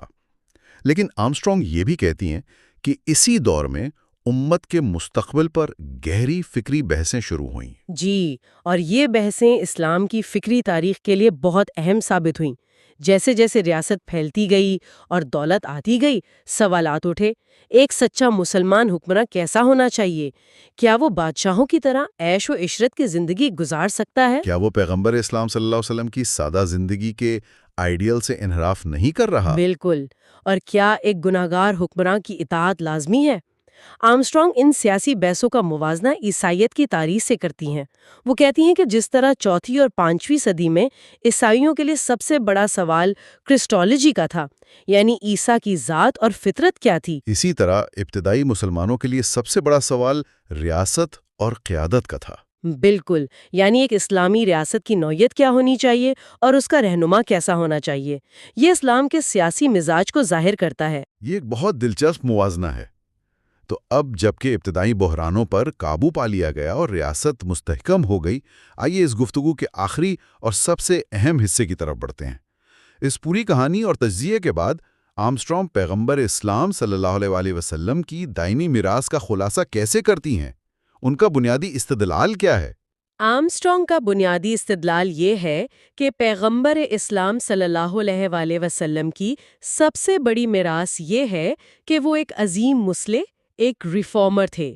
وہ آپ صلی اللہ علیہ وآلہ وسلم کو ایک ایسی شخصیت کے طور پر پیش کرتی ہیں جن کی پوری زندگی لالچ، ناانصافی، تکبر اور تشدد کے خلاف ایک انتھک جدوجہد تھی۔ یعنی وہ صرف ایک مذہبی پیشوا نہیں تھے؟ وہ اس سے کہیں بڑھ کر تھے۔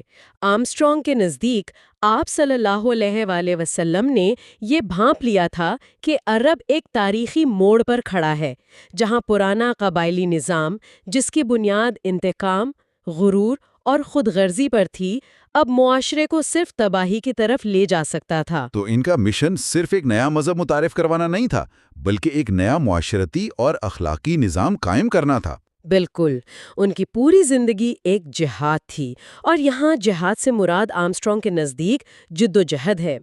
ایک ایسا معاشرہ بنانے کی جدوجہد جو قبائلی عصبیت سے بالاتر ہو اور انصاف اور رحم کی بنیادوں پر قائم ہو۔ آرمسٹرانگ کے نزدیک آپ صلی اللہ علیہ وسلم کا اصل کارنامہ یہی سماجی اور اخلاقی انقلاب تھا، جس کے لیے انہوں نے ایک روحانی بنیاد فراہم کی۔ اور اس روحانی بنیاد کو وہ اخلاقی توحید یعنی ایتھیکل مونوتھیزم کا نام دیتی ہیں۔ یہ ایک بہت اہم تصور ہے۔ اس کا کیا مطلب ہے؟ اخلاقی توحید کا مطلب یہ ہے کہ ایک خدا پر ایمان لانا صرف ایک عقیدے کا معاملہ نہیں ہے، بلکہ یہ آپ پر ایک عملی اور اخلاقی ذمہ داری بھی عائد کرتا ہے۔ اچھا، قرآن کا پیغام آرمسٹرانگ کے مطابق یہ ہے کہ اگر خدا ایک ہے تو انسانیت بھی ایک ہے۔ اگر تمام انسان ایک ہی خدا کی مخلوق ہیں تو ان کے درمیان نسل، قبیلے یا رنگ کی بنیاد پر کوئی تفریق نہیں ہو سکتی۔ اور اس کا عملی نتیجہ کیا نکلتا ہے؟ تو اس کا لازمی تقاضا یہ ہے کہ ایک ایسا منصفانہ اور مہذب معاشرہ قائم کیا جائے جہاں تمام اراکین کے ساتھ، چاہے وہ امیر ہوں یا غریب، طاقتور ہوں یا کمزور، مرد ہوں یا عورت، احترام اور انصاف کا سلوک کیا جائے۔ اس نظریے میں سماجی انصاف کا قیام عبادت کا ہی ایک حصہ بن جاتا ہے۔ تو اس کا مطلب ہے کہ توحید کا تصور صرف ذاتی نجات کے لیے نہیں، بلکہ ایک اجتماعی سماجی ذمہ داری کے لیے ہے۔ جی، یہی آرمسٹرانگ کا مرکزی نقطہ ہے، اور اسی لیے مسلم کمیونٹی کی سیاسی اور سماجی فلاح و بہبود کو اسلام میں اتنی اہمیت دی گئی ہے۔ آپ صلی اللہ علیہ وسلم کے آخری خطبے میں انصاف، عورتوں سے حسن سلوک اور بھائی چارے پر زور دینا اسی اخلاقی توحید کا عملی اظہار تھا۔ اور آرمسٹرانگ کے مطابق یہی تعلیمات تھیں جو بعد میں اسلام کی عالمی تہذیب کی بنیاد بنی۔ جی، اسلام صرف چند عقائد کا مجموعہ نہیں رہا، بلکہ ایک مکمل طرز زندگی اور تہذیب بن گیا جس نے صدیوں تک دنیا کے بڑے حصوں کو سائنس، فلسفہ اور آرٹ میں متاثر کیا۔ کتاب کے آخر میں آرمسٹرانگ تاریخی سیاق و سباق کو سمجھنے کی اہمیت پر بار بار زور دیتی ہیں۔ وہ کہتی ہیں کہ پیغمبر اسلام صلی اللہ علیہ وسلم کو ان کے اپنے زمانے کے چیلنجز کے بغیر سمجھنا ناممکن ہے۔ یہ اس پورے کتاب کی آپ کہہ سکتی ہیں کہ روح ہے۔ وہ بتاتی ہیں کہ مغربی دنیا میں صدیوں سے پیغمبر اسلام صلی اللہ علیہ وسلم کے بارے میں ایک